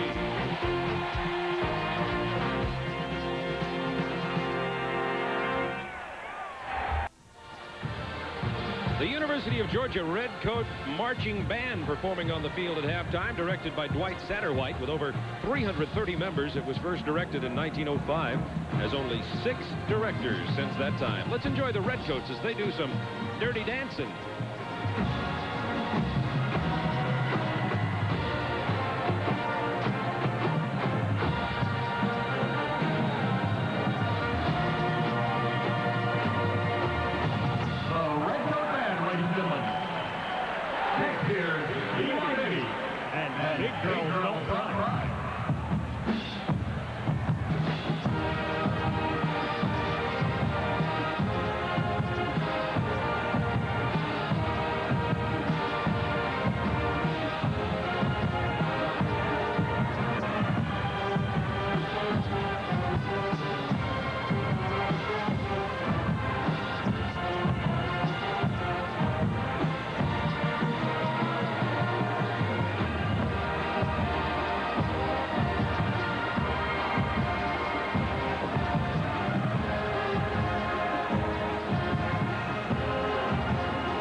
The University of Georgia Redcoat Marching Band at halftime in Columbia, South Carolina. Coming up next, Craig Sager will have all the scores from around the nation on the Quaker State Halftime Report, so stay with us.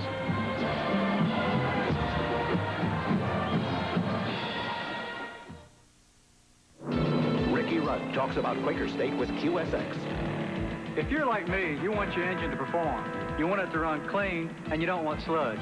That's why you and I both need Quaker State with QSX. QSX keeps dirt particles in suspension, so they're trapped in your oil filter instead of sludging up your engine. No other oil runs cleaner or fights sludge better. And the Quaker State I use in my car is the same oil you can buy right off the shelf for your car. Quaker State, the big Q stands for quality. Always has, always will. When 100 nursery school kids were exposed to spinal meningitis, 2 pharmacists from Eckerd Drugs worked overtime against time itself. Mixing enough antibiotic, dose by dose, for each and every child. And through their dedication and concern, they stopped an epidemic before it started. To an Eckerd pharmacist, nothing's more important than your health.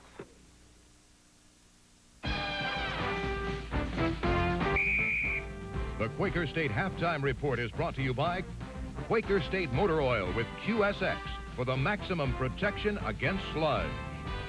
Here with the latest in college football, Craig Sager.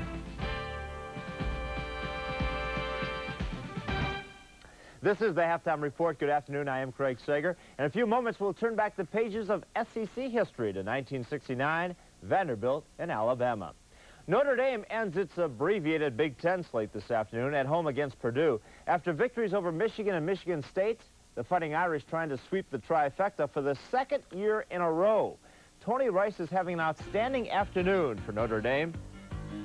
The first touchdown comes on a Tony Rice run from 39 yards out, keeps the ball himself in the option play, and it's Notre Dame 7, Purdue nothing. After the Irish defense held, Notre Dame got the ball back again. Rice in the air to Derek Brown. He's wide open, as you can see right there. That made it 14-0. And then in the second quarter, 54 yards, Rice to Raheem Ishmael. And Notre Dame so far in a rout over Purdue, 21-0 early in the second quarter. Pittsburgh has just scored, rather West Virginia has just scored again. A.D. Brown from 65 yards. It's West Virginia over 16th ranked Pitt, 17-7. Clemson and Georgia Tech. Clemson after that disappointing loss to Florida State a week ago. Early first quarter at the Georgia Tech 15-yard line. Rodney Williams to Tracy Johnson. And it was 7-0 in favor of Clemson. Still in the first quarter, Williams to Keith Jennings, 14-0. Georgia Tech has scored in the second quarter to cut the lead in half. It is now 14-7 in an ACC battle. Rutgers and Penn State. Rutgers has beaten Penn State only once. That was back in 1918. But quarterback Scott Ernie over the middle to Eric Young. 38 yards. Rutgers takes a 7-0 lead. Penn State came back. Gary Brown makes a nice run. Goes down to the Rutgers 18-yard line. That set up a field goal by Ray Tarasi for Penn State. But Rutgers is still on top. Second quarter, the score 7-3. Emmitt Smith has scored for Florida. He's trying to, for his 8th consecutive 100-yard rushing game, that would be a Florida record. Michigan on top of Wake Forest, but by a narrow margin, 7-3. Homecoming at Kentucky, where it is 10-0 in favor of the Wildcats. The game, Cincinnati, Miami of Ohio. They first met 100 years ago. 3rd and 9 from the 29. Cincinnati quarterback Glenn Farkas to Steve Sanders. Nice catch in the end zone. Cincinnati on top, 7-0. Still in the first quarter. Farkas again, this time to Roosevelt Nukes. And 14-3, your score right, 21-9 now. Cincinnati has scored again. Cincinnati on top of Miami of Ohio. The rivalry for the Hawkeye State hasn't been much lately. Iowa has won the last 5 meetings, all by 36 points or more. But Iowa State is hanging tough this year, 3-3 the score. Duke has scored again. Anthony Dilweg has already passed for over 300 yards and 3 touchdowns. Southern Miss on top of Eastern Carolina, 7-3 first quarter. Syracuse has a touchdown lead over Virginia Tech. Army has kicked a field goal to take a 3-0 lead over Northwestern. We'll be back with our first half highlights. Georgia and South Carolina. You're watching the SEC on TBS Sports.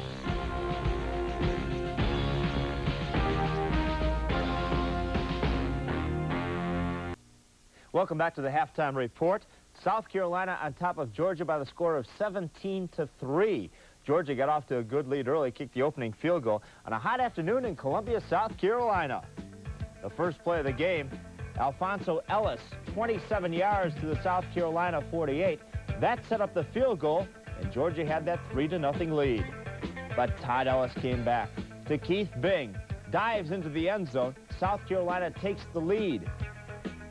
And a short time later, Ellis again. This time, watch the catch by freshman Robert Brooks.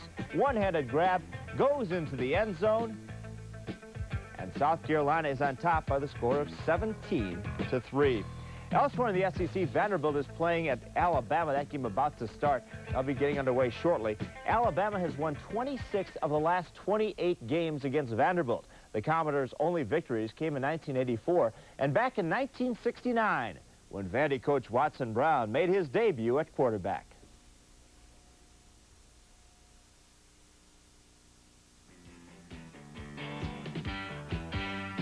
The year is 1969. Alabama takes an undefeated record to Nashville, where the Crimson Tide is a heavy favorite over winless Vanderbilt. Alabama goes on top 10-7 when Scott Hunter gets the ball to George Reniger. And he finds the end zone. Crimson Tide on top, 10-7. In the fourth quarter, Alabama appeared to be putting the game out of reach. Deep in Vanderbilt territory. But monster man Christy Hawk makes the interception of the Scott Hunter pass in his own end zone. Less than 3 minutes to play. The Commodores have one last shot, but they are forced to go 92 yards to get it. Strong-arm quarterback Denny Painter comes in. He leads Vanderbilt into Bama territory, where sophomore quarterback Watson Brown comes in, and he finds tight end Jim Cunningham. Vanderbilt wins 14-10, one of the biggest upsets in Commodore history. We'll see Alabama against Kentucky next Saturday, but still ahead this Saturday, the second half of Georgia and South Carolina. Let's go back to Bob Neal and Tim Foley at Williams-Brice Stadium in Columbia, South Carolina. Thanks, Greg. You're watching the University of South Carolina Marching Gamecocks, 300 members strong, directed by Todd Copenhaver, the Marching Gamecocks.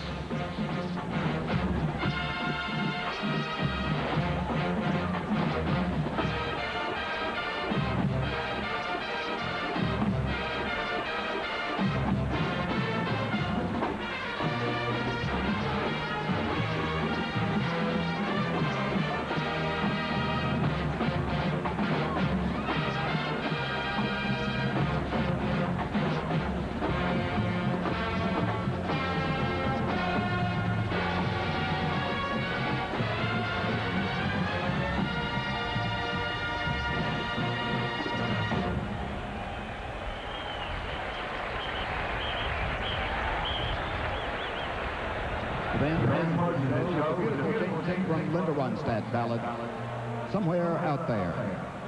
And the theme song, America's Best Love, Space Family, the Jetsons.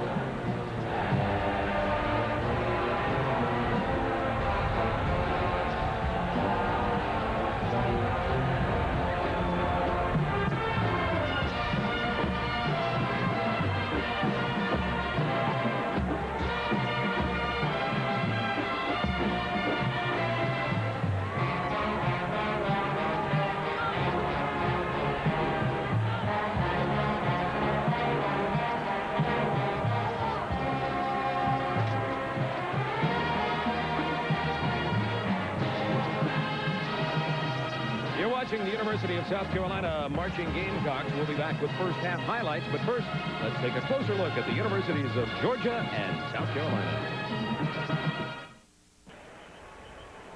South Carolina leading 17-3, and quarterback Todd Ellis is all that they advertise. The Heisman Trophy candidate has thrown for more than 200 yards already in the first half's 22nd time he's done it in his career, and he has a whole half left. But Georgia, the leading rushing team in the nation, only 85 yards at the half. Well, the South Carolina defense is really tough. Ellis thrown the ball to 7 different receivers and just is operating that offense wonderfully. But South Carolina defense, after getting knocked off the ball in the first series, it looked like it might be a rout. They came to life. And in the last 6 possessions, Georgia did not get on the board. And let's take a look at these guys as they work and create pressure. They've got 8 linemen, 9 linemen, as you see Rabune, the weak safety, stacked in there, and they're just getting around the football. Contain it, force it back to the middle. And you see him coming here. Corey Miller, 33. You're going to see Matt Kernan coming in, putting his hat on the ball, and it's just they surround the football. Timmy High, number 51. And watch, you talk about an offensive surge. Well, here's a defensive surge. I don't know if we're going to see this again or not. Yeah, well, we're going to see an overview. Tally. And getting the ball to Hampton. And look at them just fill up the gaps, beat the blockers, and make the sack. Derek Frazier just had a remarkable game. Look at this surge. This is what I was looking for. David Taylor upfield before anything has a chance to develop. Hampton is in a trap, and that's what they did the last 6 possessions. But Georgia can break free at any time and go 80. And one of the keys to that is Hampton has carried it 5 times for only 3 yards. Worley hurt his knee in the first half, but did play late in the first half and looks to be okay. It is South Carolina leading 17-3. We'll be back here in a moment for the second half kickoff. You're watching the SEC on TBS Sports. Go to Richland Memorial Hospital, 4th floor. 92 degrees in Columbia, South Carolina. 17-3. Gamecocks over the Bulldogs. Ready for the second half of football from Williams-Brice Stadium. And now let's have a look at the Alka-Seltzer Plus first half statistics. You see what we're talking about with Georgia on the left column there, only 85 yards running, 36 yards passing. And Georgia, in the last 6 quarters of football, counting last week's Mississippi State game, has given up over 600 yards in the air. Unbalanced production is something that we expected. South Carolina has done a good job of hamstringing that Georgia running game, but it can change anytime. Henderson cut down at the 27.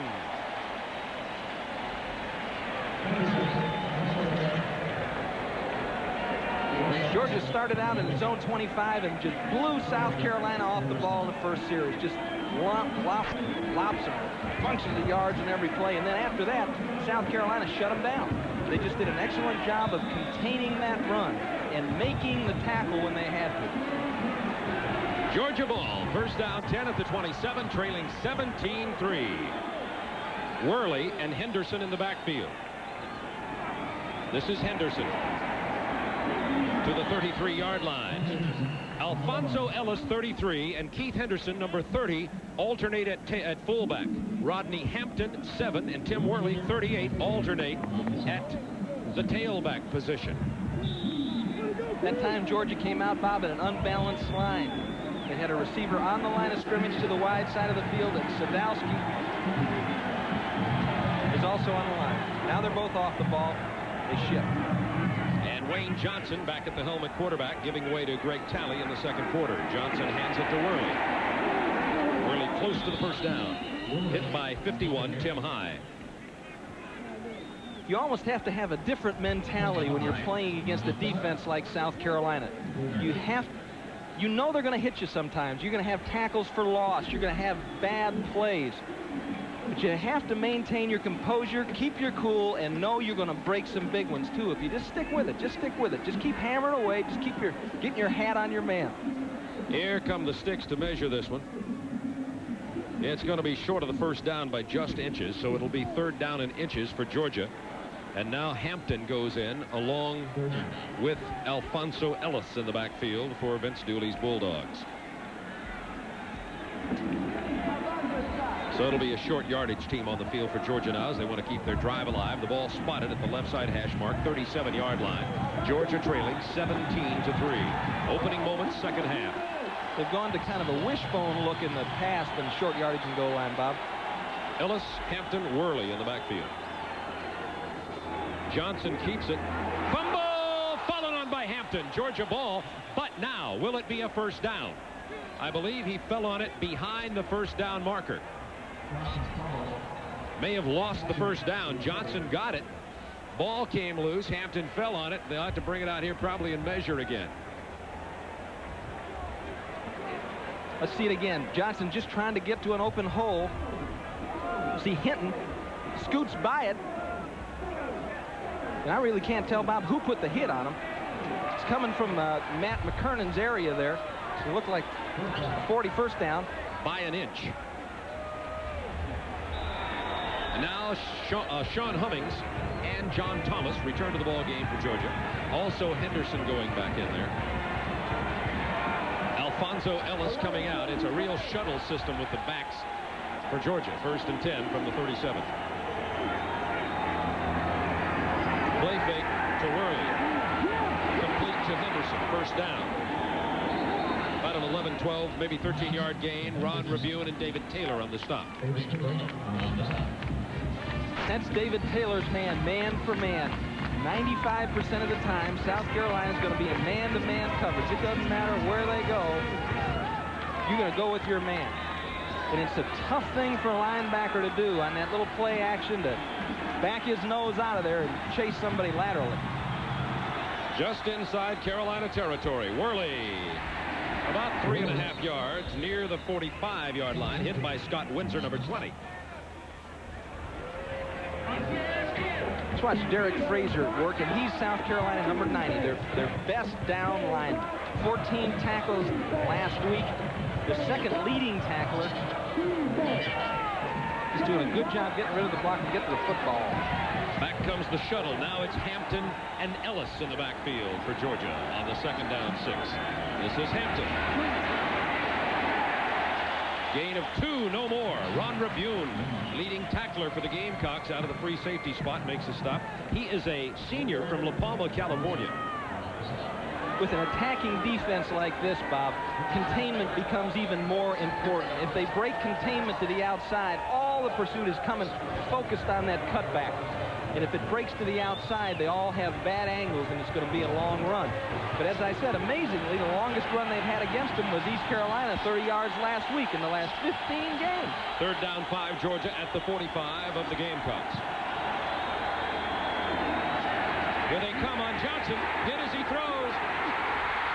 It's picked off by Tolbert, and he's down at the 29. Tolbert had it, lost it, regained control. It is South Carolina ball at at the 29. Johnson was hit as he threw the ball. Patrick Hinton right in his face. Let's watch Henderson trying to sneak out of there. He's Georgia's leading receiver. Tries to get free down the sideline. Johnson is smacked as he lets go of the ball. Tolbert, a backup strong safety, but really playing more linebacker today, comes up with the play. Let's watch it. Boom. Got a big hit from Patrick Hinton, who's been a big play man for him. Came in here last year as a freshman. Derek Frazier getting a little break. Throw a little ice down me. Dad, cool me off. Pass the ice cup to the booth. 12-10 to go, third quarter. South Carolina 17, Georgia 3, Gamecocks football. That's the second interception of the year by Wayne Johnson. Now we have Platt and Brooks split wide to the right side. Hardin Brown to the left for Todd Ellis. Play fake to Green. Here comes pressure. Incomplete, in and out of the hands of Harold Green. That's the second or third ball he's dropped out of the backfield today. Here's what South Carolina did on their possessions in the first half. It took them longer to get on track, Bob. And they had some drop balls at critical times, but at the last two times they had the football, old Brooks in his right hand were pulling in everything in sight, you know, and Ellis really spread the ball out well, which means he's reading the coverage and going to the open man. Second down 10. Haynes and Green in the backfield for the Gamecocks. Platt in motion. Here's the delay to Haynes. He drives to the 34-yard line. Wycliffe Lovelace with the stop. Here's Mike Tolbert, sophomore, 200-pounder. Made a nice play. Nice play, came off well with Henderson. Caught the ball a second time around. Mike, you only get one interception for that. It'll be third down 5, South Carolina from the 34-yard line of the Gamecocks. South Carolina leading 17-3. Georgia on the drive when Johnson was hit, and it was picked off by Tolbert. There's that protection again. Incomplete, intended for Brooks. Penalty marker down. Now the Georgia defensive back Ben Smith is saying he was pulled down, as opposed to the fact that he was the offender. Pass interference on the defense. First down. Ben Smith argues otherwise, but it goes against Georgia. Let's watch Ben Smith work here. He's man-to-man underneath on Robert Brooks. Pushes him to the outside, wants to stay on his inside hip. You know me, Bob. I don't believe in pass interference anyway. Make those guys play. Ben Smith had a good case, in my opinion. Nevertheless, first down, South Carolina at the 44-yard line. See, what Ben Smith had there was position. He didn't hook him. He just had position on him. He couldn't get it turned inside. The ball was thrown to the outside. First down, South Carolina. Hand off to Haynes, the fullback. He gets about 5 right up the middle, went off right guard behind Calvin Stevens, perhaps the most physical of the South Carolina offensive linemen. Al Groh is really happy with the way Todd Ellis is taking instruction too, Bob. I mean, Todd is an ambitious learner. He wants to know what to do. He wants to know how to develop into a great NFL quarterback, and the way to do it is to be a great quarterback here at South Carolina. It's second down 5. Lovelace got back. Here's the handoff to Green.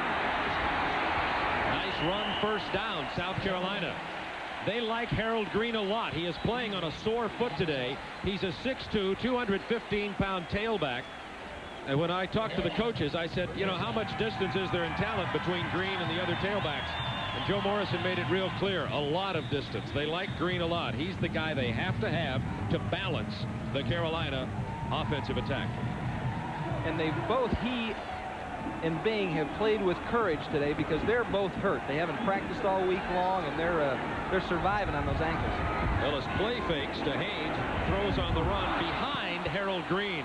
Well executed. That was a little reminiscent of last year's run and shoot type South Carolina offense, where they'd sprint out, throw the short passes. This year Al Groh has put that pro set in, giving them a whole lot more variety in the offensive attack. You know, we talk about Al Groh. He's on the sidelines there, the headsets on, and there he is with his son Michael next to him holding the cord. And he was the head coach at Wake Forest for a number of years, broke all their total offensive records there when he was there. And brought them into football respectability. Spent last year with the Atlanta Falcons as tight end and special teams coach. On second down 10, Ellis. And it's Green. This time Greens catches it after Ellis hits him. Gain of about 7 or 8.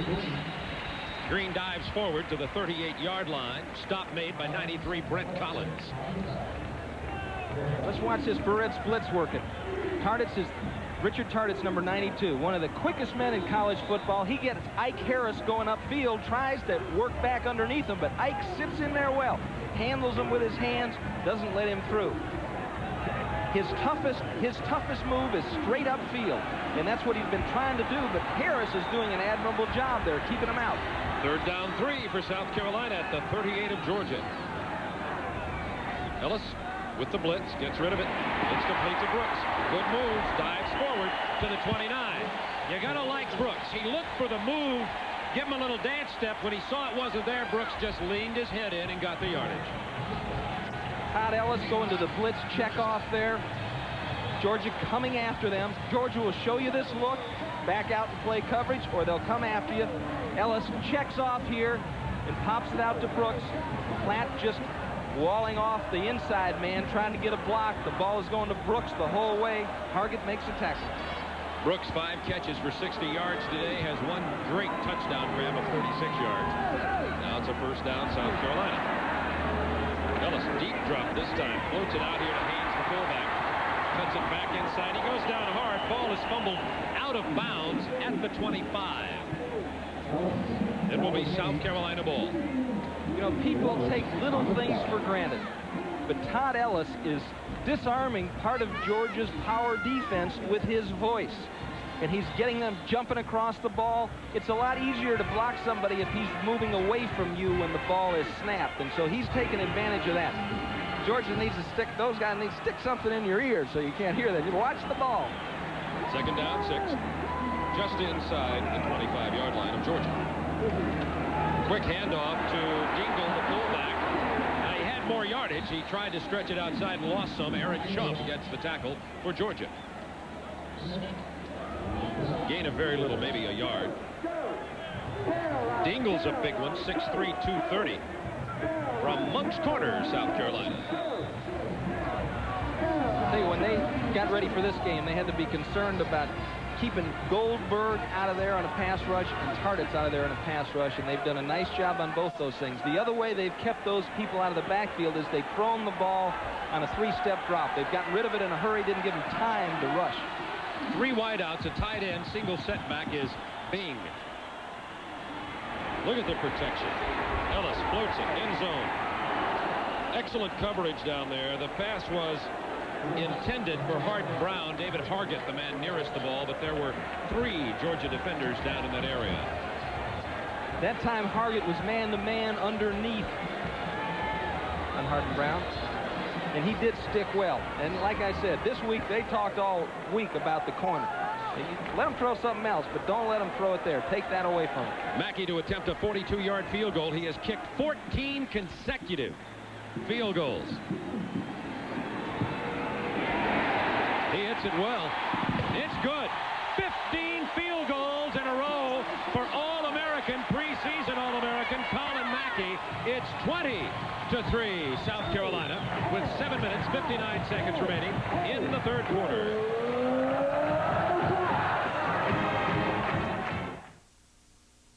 Georgia trailing 20-3, and the 12,000 Georgia fans hoping the Bulldogs can get something rolling here. 12,000 on hand today. Johnson, incomplete, intended for Thomas. Wayne Johnson is 3 out of 7 for 33 yards and 1 interception today. Talley did not much better, 3 out of 8 for 17 yards, no interceptions.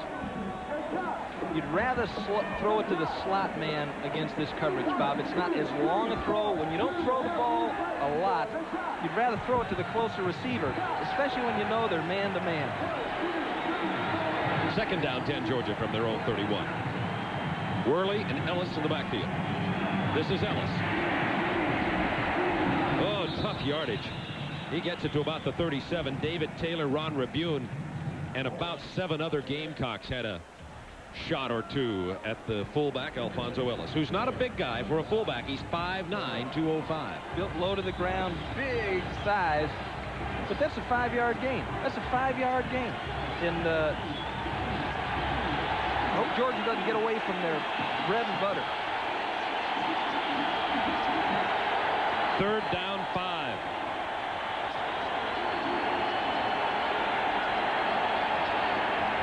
Worley. There is 42, David Taylor on the 3rd down play.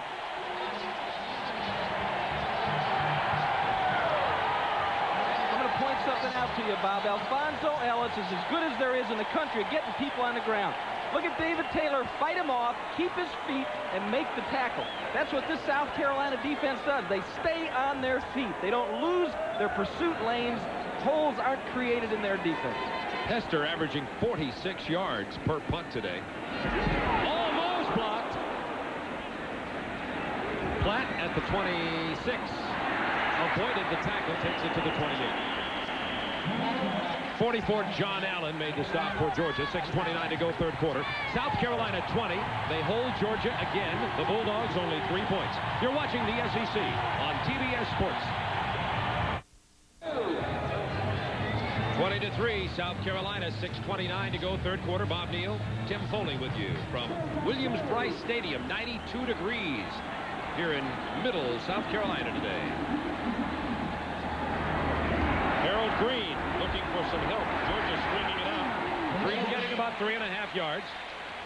Morris Lewis with a stop for the Georgia Bulldogs. I'm sorry, Purdue. Oh, wait a minute. It's not out of control yet. No, Purdue can come back. I bet Notre Dame's feeling pretty confident about now, but Purdue can come back. There's a big one, too. West Virginia. Both those schools off to good starts this year. Clemson in a tight one with Georgia Tech down in Atlanta. Bobby Dodd Stadium. Penn State having a battle with Rutgers. That's just before halftime. Colorado, Oregon State, close one early in the ball game. 2nd down 6. Gamecocks. Ellis. It's complete. Let's see where they spot it. It is a 1st down to the 39-yard line. Anthony Parler with the reception. Todd Ellis is having fun out there, Bob. 33 attempts, 21 receptions, 232 yards as you look at other scores. Kentucky will have Kentucky at home against Alabama next week. Alabama playing Vanderbilt this afternoon. That game started at 2:30 Eastern time, so it just got underway a little while ago. Duke way out in front, but now Virginia coming back. On 1st down, in motion goes Rush. Swings it to Green. Running room. Inside Georgia territory. Target with the tackle. Sooner or later, Tim, you got to say that, yes, Georgia is vulnerable to the pass, short and long. It's a real difficult job for Georgia to stop this possession passes. They just got to start coming after them, Bob, now. They got to start playing them tighter underneath. They may be mismatched in that situation, but they got to start doing it now. You have to cause something to happen defensively now. 1st down at the 49-yard line of Georgia. Rush in motion. Ellis is getting warmed up too. This time Georgia stops the fullback Haynes for a loss. One more score from Southeastern Conference play today. Mississippi State at Florida. The 18th ranked Gators out in front 10-0. Rocky Felker over at Mississippi State says we're so close, and they are. And they are. It's a good football team, and they could have a one-loss record, a poor season this year, but ask Georgia about Mississippi State. They gave them everything last week. 2nd down 11 from the 49. Loss of a yard or two on that previous play. Ellis. Here's Brooks. Great speed. And oh my, will he tuck it in and give you a lick to the 30-yard line. South Carolina 1st down. Tim, you got to like that in a receiver. The fact that he'll meet you head on after he turns it upfield. It's man-to-man underneath. Their best against Georgia's best. Ben Smith running with Brooks. He just gets open across the middle, no pressure. Gets open all the way across the field. Smith chasing. Now Vince Guthrie comes off to make the stop. You just can't let him get in there. You can't let him get into the middle of the field. 264 yards in the air today for Ellis. He's going to go over 1,000 for the season during this game. Penalty marker looked like Mark Fryer, the right tackle, number 78, made a move at the line of scrimmage.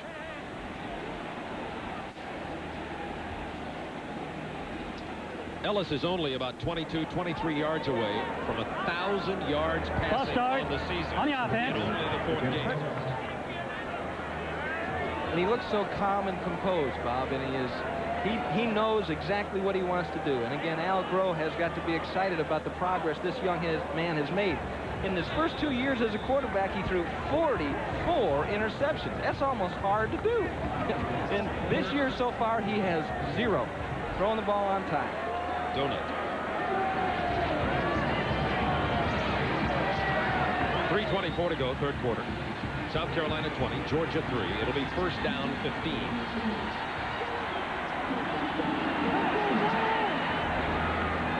Ellis, there he is, selecting his receivers. Picked off just as we talk about it. It's Beasley with the interception.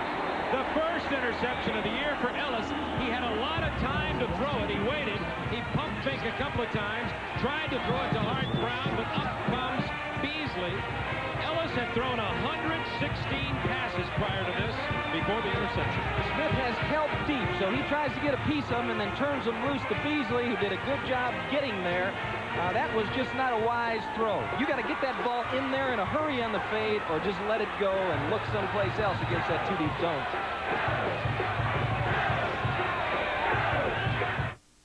There's a new killer on America's roads.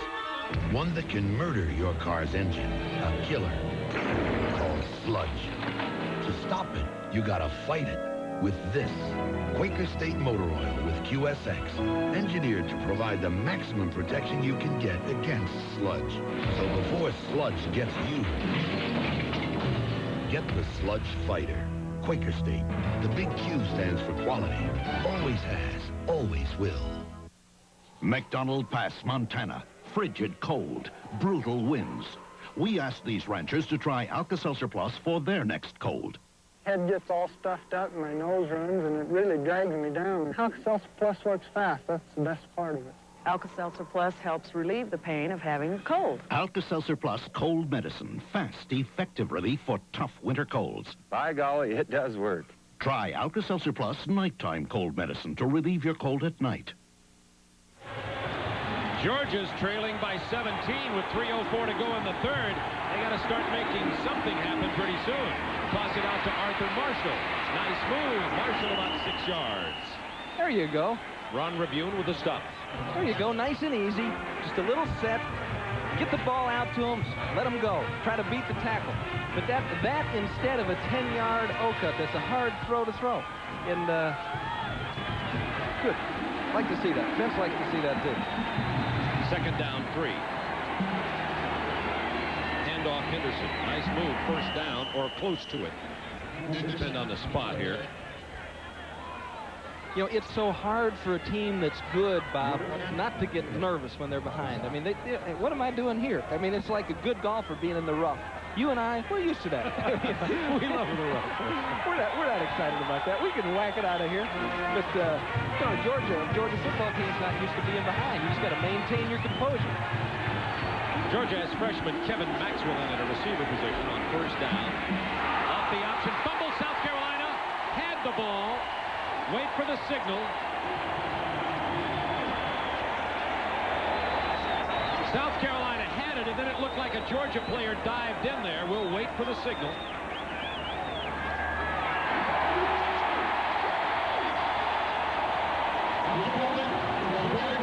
Well, the officials have never signaled, but it is South Carolina ball.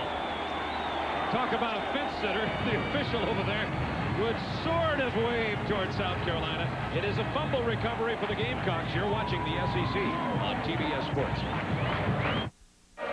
The Georgia offense has got to get something going. They got to get some points on the board here. It's 20-3. The ball slides in. It was yanked out by a South Carolina offensive lineman. Derek Little covers the ball. Talley's in there fighting for it. Hey, that's what I like to see, a quarterback that'll fight for the football, but he can't dig it out of that linebacker's arms, and it's 1st and 10 South Carolina. Leading 20-3. Ellis throws the interception, then the fumble. South Carolina back in business. Ellis, nobody near him. Wide open is Platt to the 27-yard line. Tackled by Chuck Carswell. Let's watch Platt here. Hard Brown running deep. I really thought they'd go for the knockout punch here, but Platt curls it to the outside. Ellis finds him, patiently waits. There's nobody really upfield forcing Todd Ellis. There's no containment there. Carl Platt's going to develop into a fine receiver for South Carolina. Ellis has gone over 1,000 yards on the season. And this is the 4th game. Here's the pitch to Haynes, the fullback, the freshman. Driven out of bounds at the 22.5-yard line. You know, Bob, South Carolina starts this season with 5 receivers that have never started a football game. And 4 out of 5 of them have never even played in a college football game. Now, I call that significant inexperience.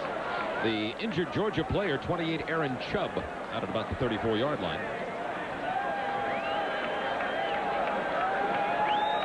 South Carolina leading 20-3. 2nd down 5 when we come back. They're helping Chubb off the field now. Minute 39 to go in the 3rd. The last time Georgia met Carolina in Columbia, the game ended in some confusion, you may recall, back in 1986. Bulldog quarterback James Jackson ran out the clock but left the ball on the ground, and in play Carolina recovered, but since the fumble can't be advanced, the game ended, but not before a few anxious moments for Vince Dooley as the officials sorted out what you have to call bizarre events. The officials were talking about being 1 second on the clock, but that is no way the game was over. And Georgia escaped on 2nd down and 5. Harold Green. He's thrown for a big loss back at the 30. Ben Smith came up to play the run from his left cornerback spot. And I'll tell you what Ben is feeling. Let me hit somebody. I mean, I feel bad. They threw a touchdown pass on me. That little rascal snuck inside me. You know, as a defensive back, you lay back there, and usually when you're called on to produce, it's not a physical thing as far as contact. And so you have all this frustration build up in you when things aren't going right. Vince seems pretty calm. 29-yard lines where they spot the ball. It'll be 3rd down 11. South Carolina leading by 17. Minute left to go in the 3rd quarter. Platt and Brooks on the left side. The toss, diving grab by Brooks, short of the 1st down. It will be a field goal attempt once again. They spotted at the 28. It'll be a 45-yard field goal attempt by Colin Mackey, who has hit 15 field goals in a row for South Carolina. Mackey is a sophomore. He's a preseason Playboy All-American and just a great kicker. That's the only thing you can say. He's never missed a point after in his career. It should become apparent now to the Georgia secondary that they're throwing the quick out as a blitz checkoff. Somebody's going to have to make a big play to turn things around for Georgia. They might play that one aggressively the next time they're showing blitz. 41-yard field goal attempt from the middle of the field. He did not hit it well. He misses his first one. In the last 16 attempts, Mackey does not connect. And I'll tell you what, with 6 seconds to go in the 3rd quarter, there's still a lot of time for Georgia. Georgia, with a full quarter remaining, does not have to go to a hurry-up offense. They can continue going with their strength. We saw their hurry-up offense on film last week against Mississippi State. Right. They ran the ball 7 times. 1st down, stopping the clock via the 1st down. Right. All right, Georgia with the final play probably of the 3rd quarter. Worley, reverse. It's Hummings way back there, though, and Hinton comes and makes the hit. Also Little, 99. Not much there. That's the end of the 3rd quarter. A loss of about 5 on the play. Georgia trailing 20-3. You're watching the SEC on TBS Sports.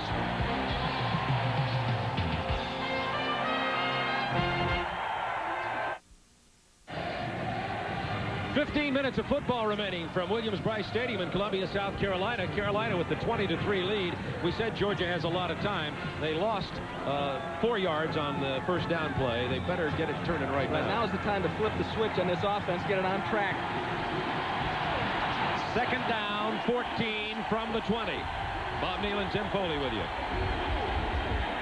Here's Talley in at quarterback for the fourth quarter. Throwing on the run, incomplete. Had a man open, just couldn't connect. Sean Hummings, the intended receiver. In talking to Tom McMahon, who, as a matter of fact, worked for Bill Lewis, the defensive coordinator at Georgia, when he was the head coach at Wyoming. Tom was his defensive secondary coach. Tom McMahon said, Tim, it's going to look like there's a lot of people open. But the problem is their quarterback's going to have a hard time seeing them unless they can see through people, because we're going to have somebody in their face. Third down, 14 Bulldogs from their own 20.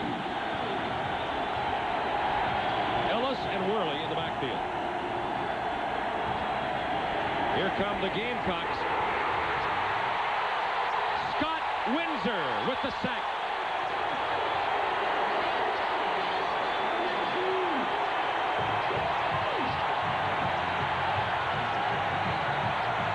They tried to get Worley deep down the sideline. He's just running a fly up the sideline, but Windsor is there. As we said earlier, Bob, if you don't have it right now, third and long is the same as goal line for South Carolina. They're coming after you. Now Darren Parker into punt after Rodney Price had all the troubles out of his end zone. A beauty by Darren Parker. Check that Joey Hester, of course. Platt with the punt reception and out of bounds. Hester with a long punt out of the end zone. And Platt returns it to the 47-yard line of the Bulldogs.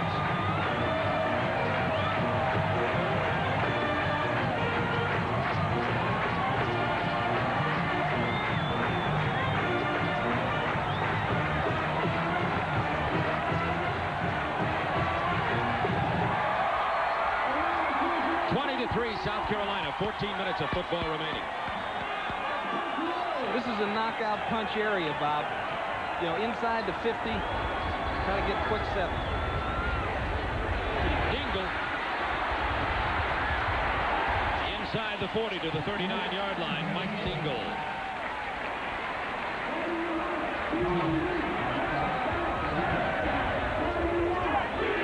You know, it's hard for a quarterback that is a strong-arm, gunslinger kind of guy to turn it down most of the time. Just turn it down. It's like having one of those big stereos that, you know, that can make your hair blow and just keeping it on level 1 all the time. But he's doing a great job. Good discipline. Second down, 4 from the 39. Dingle, first down, South Carolina to the 34.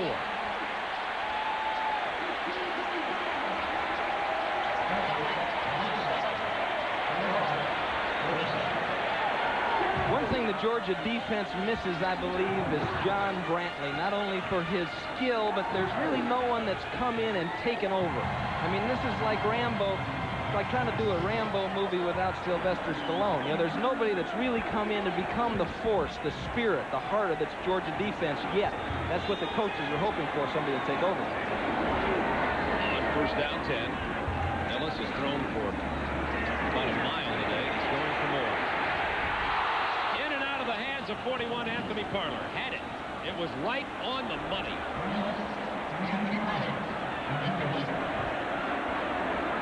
You can't ask for any better than this. He lets this go. He's unpressured 3-man rush. Georgia playing coverage. He is behind the secondary. Those kind of passes on that type of zone should be falling in the hands of a cornerback back there waiting for it.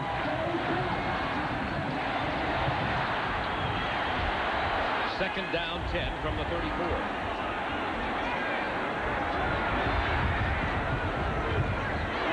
Right into the arms of Vince Guthrie, who was applying some pressure from the right side. 12:47 to go in the game. South Carolina leading 20-3. It'll be third down, 10. I think that ball hit him in the stomach. Do you see how high up in the air he was? Of course, Vince is excited when he gets into play close to the line like that. Where his number fits. Yeah, right. Stands back there with the 20s, you know, the 25, 20, 27, and then there's 54. He must feel just a little rejection. Numerical rejection. 3rd down 10 from the 34 now. South Carolina on a conversion situation. Ellis right down the middle. It is complete to number 83, Vic McConnell. Short of the first down. Let's see where they spot it. They move it forward. It is short of the first down. They try to bring the split end McConnell underneath the linebacker coverage of Georgia here. You see him dropping out. Demetrius. No, that's Brent Collins, number 93. Settle down now. Settle down. The ball is in the air, and Collins is still backing up. Come on. You got to come on back up in here. When the ball is thrown, when the quarterback stops backing up, then as a linebacker, you got to stop backing up. You got to get ready to react to the football. Good job by Douglas. Mackey missed from 41. This is a 43-yard attempt. He doesn't miss this one. He started another string. 23-3, South Carolina. The 3rd field goal of the day by Colin Mackey.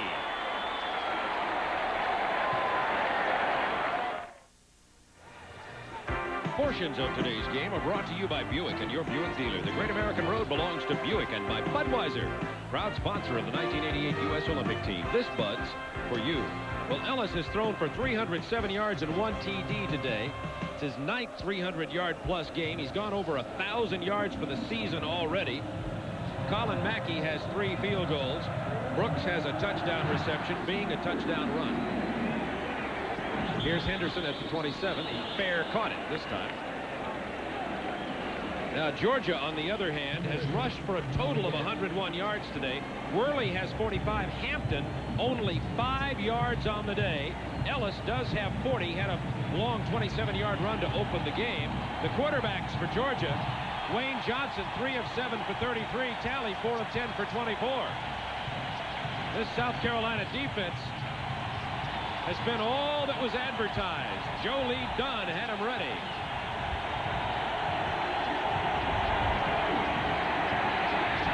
Talley screens back to Hampton, way back behind the line of scrimmage. He didn't get anything on that. Hinton with the tackle. Talked about the scoring summary. Here you see it visually. Georgia opened the blood, drew first blood with a 27-yard field goal by Crumley. And Mackey came back and tied it, 23-yarder.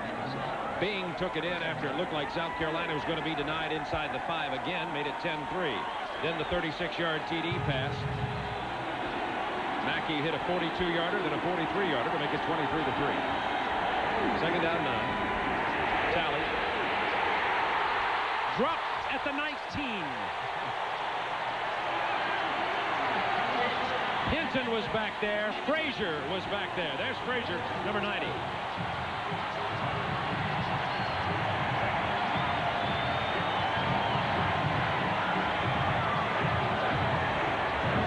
There's just no time. Play fake. There's just no time. There's so much pressure upfield. By the time he turns around, Frazier's in his face, and all of a sudden it's party time.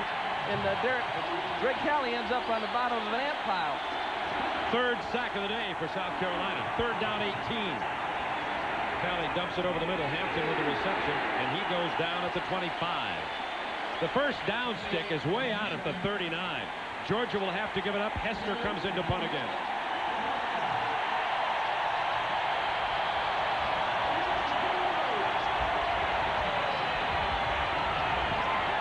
I think they're happy in South Carolina, Bob. The one interesting thing about Joe Lee Dunn's defense, it doesn't matter if you're 60 points ahead or 60 points behind. It's going to be the same thing. They're going to come after you. They don't have a prevent defense. Hester gets off another cannon shot. Platt at the 33. And down at the 36. He was hit by 85, Chris Broom. 9:56 to go in the ballgame. 41-yard punt, 3-yard return.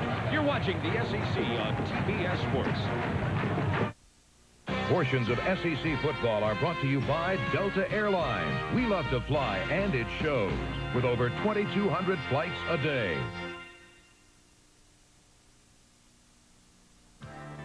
Rutgers about to beat Penn State for the first time since 1918 if they can hold on. Mike Body, a couple of touchdowns in the third quarter. This from 11 yards. He also had one from 57 yards out. It's 21-10. Back to Bob and Tim. The Scarlet Knights leading Penn State. Who'd have thunk it? I'll tell you what, I wouldn't have believed this would be 23-3, that big a point spread, 20 points with 9:56 to go here at Williams-Brice Stadium. You see the ball's been marked back to the 17.5-yard line. There was a clipping called against South Carolina on the return. Georgia's last 11 drives, they've had 9 punts, a fumble, and an interception. Nothing to show for it. Dingle.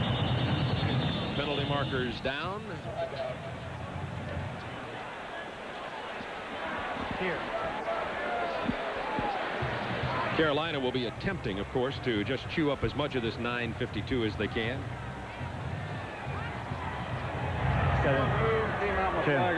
That's all right. We got a foul. Penalty against South Carolina, second consecutive, and they move it back to the 18 for illegal motion. Georgia desperately hoping for a turnover here. The ball inside the 15-yard line of South Carolina. George Wynn is in for Ben Smith at that right cornerback spot. Carswell in at cornerback. Decided to get these guys some game experience. To the 15, and down goes Albert Haynes, the fullback. So you're going to get South Carolina balancing up their attack now, trying to chew up some clock. By the way, both schools have 3 timeouts remaining with 9:37 to go in the ball game. Al Groh and Joe Morrison have to be ecstatic about the way Todd Ellis has responded. In talking to the people around South Carolina football, they just say he's a different person, a much more mature attitude about what he's doing. Al Groh talked to him about wanting to become the best. How badly do you want to be the best football in college, quarterback in college? And he has really responded well to it. Well, we've seen some good ones like Hudson and Francis, etc. Here's one that's right there. Beautiful move by the freshman Brooks. First down. What a move by Robert Brooks, 18-year-old. That can also make the quarterback look pretty good in the statistical sheet. And as we said, Robert Brooks was supposed to be redshirted, actually, as Ellis hangs in there. He was supposed to be redshirted, but he just worked his way into a job. They couldn't keep him out of the lineup. Some of the veterans just weren't performing, and he just plays with enthusiasm. As you can see, he hasn't turned the throttle down yet. Todd Ellis has thrown for 323 yards on the day. The 9th time in his career he's thrown for 300-plus yards. Gil Brandt of the Dallas Cowboys is here at South Carolina today, and he said he likes several things about Ellis. He likes his size, but mostly he likes his dominant leadership personality. Georgia's given up over 700 yards in passing offense in the last 7.5 quarters. Now South Carolina running to the low green out to the 34-yard line. Demetrius Douglas with the stop. Total yardage today, Georgia with only 150. The Bulldogs have rushed for only 91 yards, have thrown passes for only 59 yards. And the total offense for South Carolina, 386 yards. Robert Brooks, 8 catches, 102 yards, but that doesn't say it all because he came up with a big first down reception in an important drive and then a one-handed touchdown catch that was just dramatic. Second down 5 from the 35. Look at Harold Green. Hit hard after he got the first down at the 43-yard line.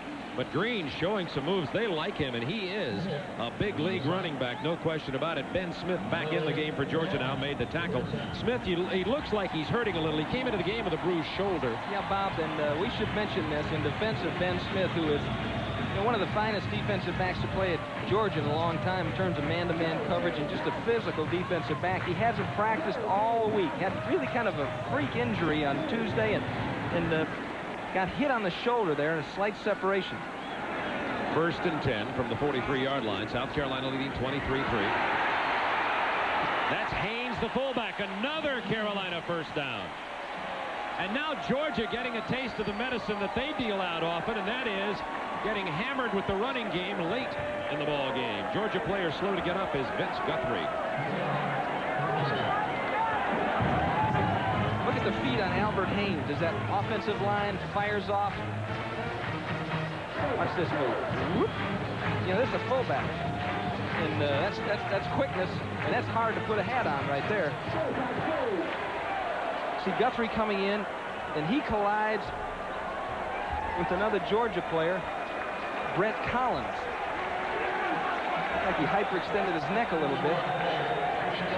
But Vince Guthrie is one of the most unselfish players in this Georgia football team, because defensively he's playing out of position, and this is his senior year, a year where you'd like to have a good year, and he's out there with the little guys. The small numbers. 7:14 remaining in the game. 23-3. South Carolina leading. They have the first down at the 46-yard line of Georgia. Ellis goes down. Right back in his face was Wycliffe Lovelace. That was a big loss. It took them back inside South Carolina territory. A loss of 12 on the play. 6:52 to go in this ball game, and a 20-point South Carolina lead. This is another one of those games that's hard to figure on paper. You wonder who will win a ball game, a team with a great running attack or a team with a great passing attack, and almost everybody says, go with the team with a great ground game. And here it is, South Carolina, who's given up only 3 points today. Haynes. Gets 6 or 7 yards out to midfield. Clock running, 6:19 and counting. And South Carolina just chewing up time. They took over possession of the ball with about 9.5 minutes left in the game, so they've used over 3 minutes already on this drive. Would you say, Bob, that this game is more important to South Carolina than it is to Georgia in the overall scope of things? Unquestionably. South Carolina, an independent, trying to get national television exposure and respect. Georgia, even though they want to beat South Carolina, obviously this doesn't mean anything in the Southeastern Conference race to them. Haynes thrown for a loss. Clock to 5:40 and counting. That was third down and long yardage, and now it'll be a punting situation, and in comes Rodney Price to punt for South Carolina. Well, something good happened for Georgia football this weekend. Dickie Clark is a coach of the defensive ends, and his wife Angela gave birth to a little baby girl, Jessica. So Angela, congratulations. Be nice to Dickie when he gets home. He's been through a lot too. 23-3 South Carolina. It's 4th and 16. Rodney Price. Almost blocked. But look at that. He'd been struggling all day, had one 19-yard punt. This time he just stared some white jerseys in the face, and he hits it for 53 yards. That's a comeback for you. 4:53 remaining in the game. South Carolina leading at 23-3. You're watching the SEC on TBS Sports. Winless Tennessee against unbeaten Auburn. Tennessee had the lead until this play. Reggie Slack to Alexander Wright. 75-yard touchdown pass. And Auburn goes on top of Tennessee by the score of 7-3. Back to Bob and Tim. Thanks, Craig. Craig Sager will have all the updates on all the college action following our ball game. First down 10 from the 20 now. Georgia with 4:53 to go, trailing 23-3. Tally complete to Hummings. Short of the first down. He goes down at the 28-yard line. Derek Little with the stop for South Carolina. Well, no question Ellis has had a great day passing the football. But I'll tell you what, when you start handing out accolades, you got to look at the South Carolina defense. Georgia came in here leading the nation in the ground game. You see what they've done today. South Carolina has had a great defensive game plan and well executed. Tally lobs it up. Thomas can't get it. No flag. It was down at the 45-yard line. Defenders battling Thomas for the ball, but everybody had a shot at it. There's a flag down. I think they're going to get interference on Robert Robinson. Just a little hook and go, and that's what you got to do. You got to play it like that. Didn't look like he grabbed him. Looked like he just jammed him. Now he's trying to get his head around for the football. Holding on the defense. Yeah, first down. Yeah, defensive holding. That's because it happened before the pass was thrown. There was no pass interference at the point. So, nevertheless, it's a first down. And a break for Georgia. It stops the clock, moves it to 38-yard line. But well played by Robert Robinson. Good body position. He was committed to coming up on a short hitch, but got in the way enough that he prevented the long pass. First and 10 at the 38. South Carolina leading by 20. Georgia trying to get something going. Good pass rush by Little. Talley, nice move. Talley took a big hit by David Taylor, then is finished off at the 40-yard line. They just don't slow down much. Old Joe Lee Dunn has got to be happy with his guys today. They've played very well. You and I saw this first happening out in New Mexico several years ago. In New Mexico, Hawaii. We could not understand what we were looking at defensively. Remember that? Flying in from everywhere. Back in 1982, and Joe Lee Dunn and Joe Morrison were out there with several members of his coaching staff. Talley dodging black shirts. He completes this one to Thomas at the 49-yard line of South Carolina and out of bounds. 3:32 remaining in the game. Gain of 10 on that pass. First down, Georgia. They led New Mexico to a 10-1 record that year and did not go to a bowl. I remember us dubbing that final game of the season for them the Taco Bowl. The Taco Bowl. An honorary. WTVS Taco Bowl. Morrison from after his great career with the Giants went to Tennessee, Chattanooga, then to New Mexico, now to South Carolina. Talley complete to Thomas, broke the tackle. And out of bounds at the 26-yard line. Georgia on the move. Too little, too late, however. 3:25 to go in the game. Georgia does have 3 timeouts remaining, but they trail by 20. This is the thing that you have to do against this type of defense. They've got their defense clustered in there to stop the run. You got to throw these little itty-bitty passes, and up until this point in time, South Carolina's been conservative. Their defensive backs come up and make the tackle. That time, Stephon Williams tried to make a play on a ball. 22-yard gain that time. Talley to Thomas. Play fakes to Worley. Here they come. He gets rid of it to Henderson. What a heads-up play by Talley. Henderson down to the 25-yard line. Penalty markers down. Talley completed that pass as he went down. They're calling it Black Saturday here, by the way, at Williams-Brice Stadium. Everybody was encouraged to wear the Joe Morrison-inspired all black to the ball game, and a lot of the fans did that. Clipping on the offense. Call against Georgia.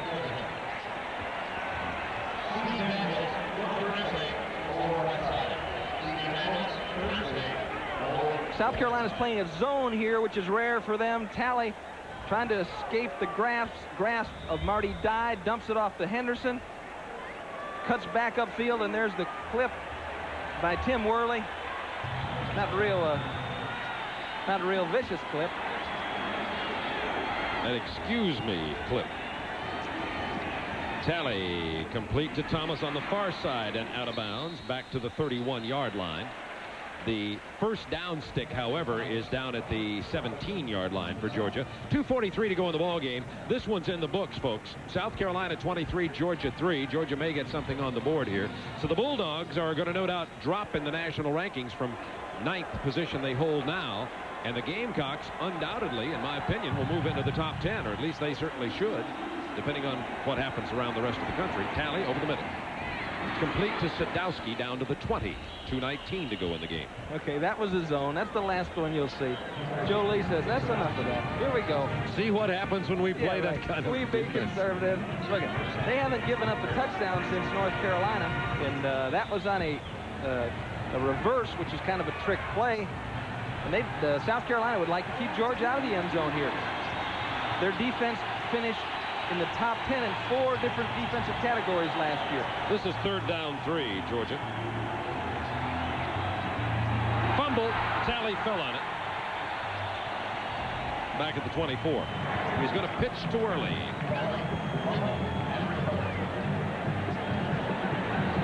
So it'll be 4th down for Georgia at the 24. They will, of course, go for it with 1:32 to go in the game. Now, that's not Joe Lee Dunn. There's Vince Dooley. So we can find Joe Lee Dunn on the sidelines over there. This will be the 12th consecutive win for South Carolina at Williams-Brice Stadium.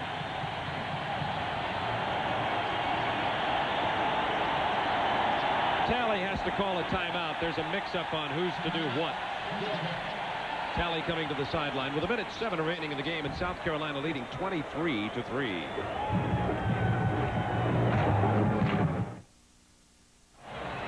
Well, it's been that kind of day for Georgia. As we talk about a potential player of the game, you have to talk about the punter. There's Joe Lee Dunn on the sideline.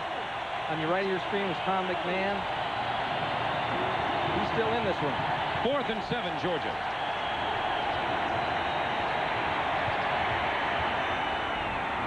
Complete for the first down to Worley, who struggles to the 10. 58 seconds to go in the game, and the Bulldogs hoping to crack it into the end zone, even though they're going to take the defeat. A 14-yard gain. Hampton goes into the game for Worley. The Bulldogs will have to go lick their wounds and then move on to play Mississippi and Vanderbilt back-to-back at Athens, and then play at Kentucky. 1st and 10, Georgia. Talley. Up the middle. Dives to the 3-yard line. Clock down to 39 seconds. Georgia can get inside the 1 for a first down, and Notre Dame is not letting Purdue back in the game at this point. And look at that. West Virginia really laid a licking on Pittsburgh, 31-10. Two fine football teams. You figure that out. Pittsburgh beats Ohio State 41-10, and now I guess if you could figure it out, we wouldn't be here.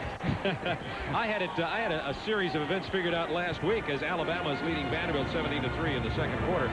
Series of events last week said certain things have happened. Rutgers could have been number 1.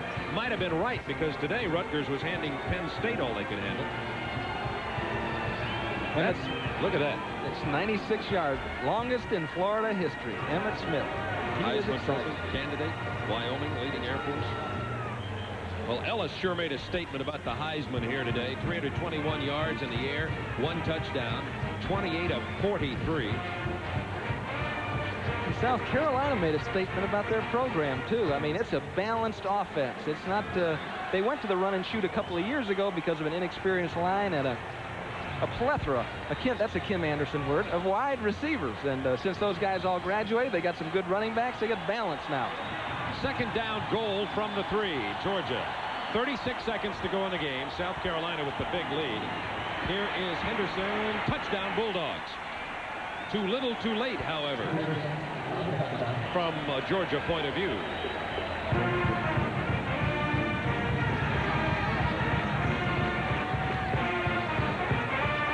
Let's see this one again. Toss to Henderson. The tailback. Rebune upfield, and that's just no match right there. The game is over, but it's 6 points for Georgia. South Carolina can be really proud of their defensive effort today, both offensive and defensive efforts. And Georgia's the type of team that's never going to lay down. They keep coming back, and you'll see an onside kick next. 23-10 South Carolina with 32 seconds to go in the ball game.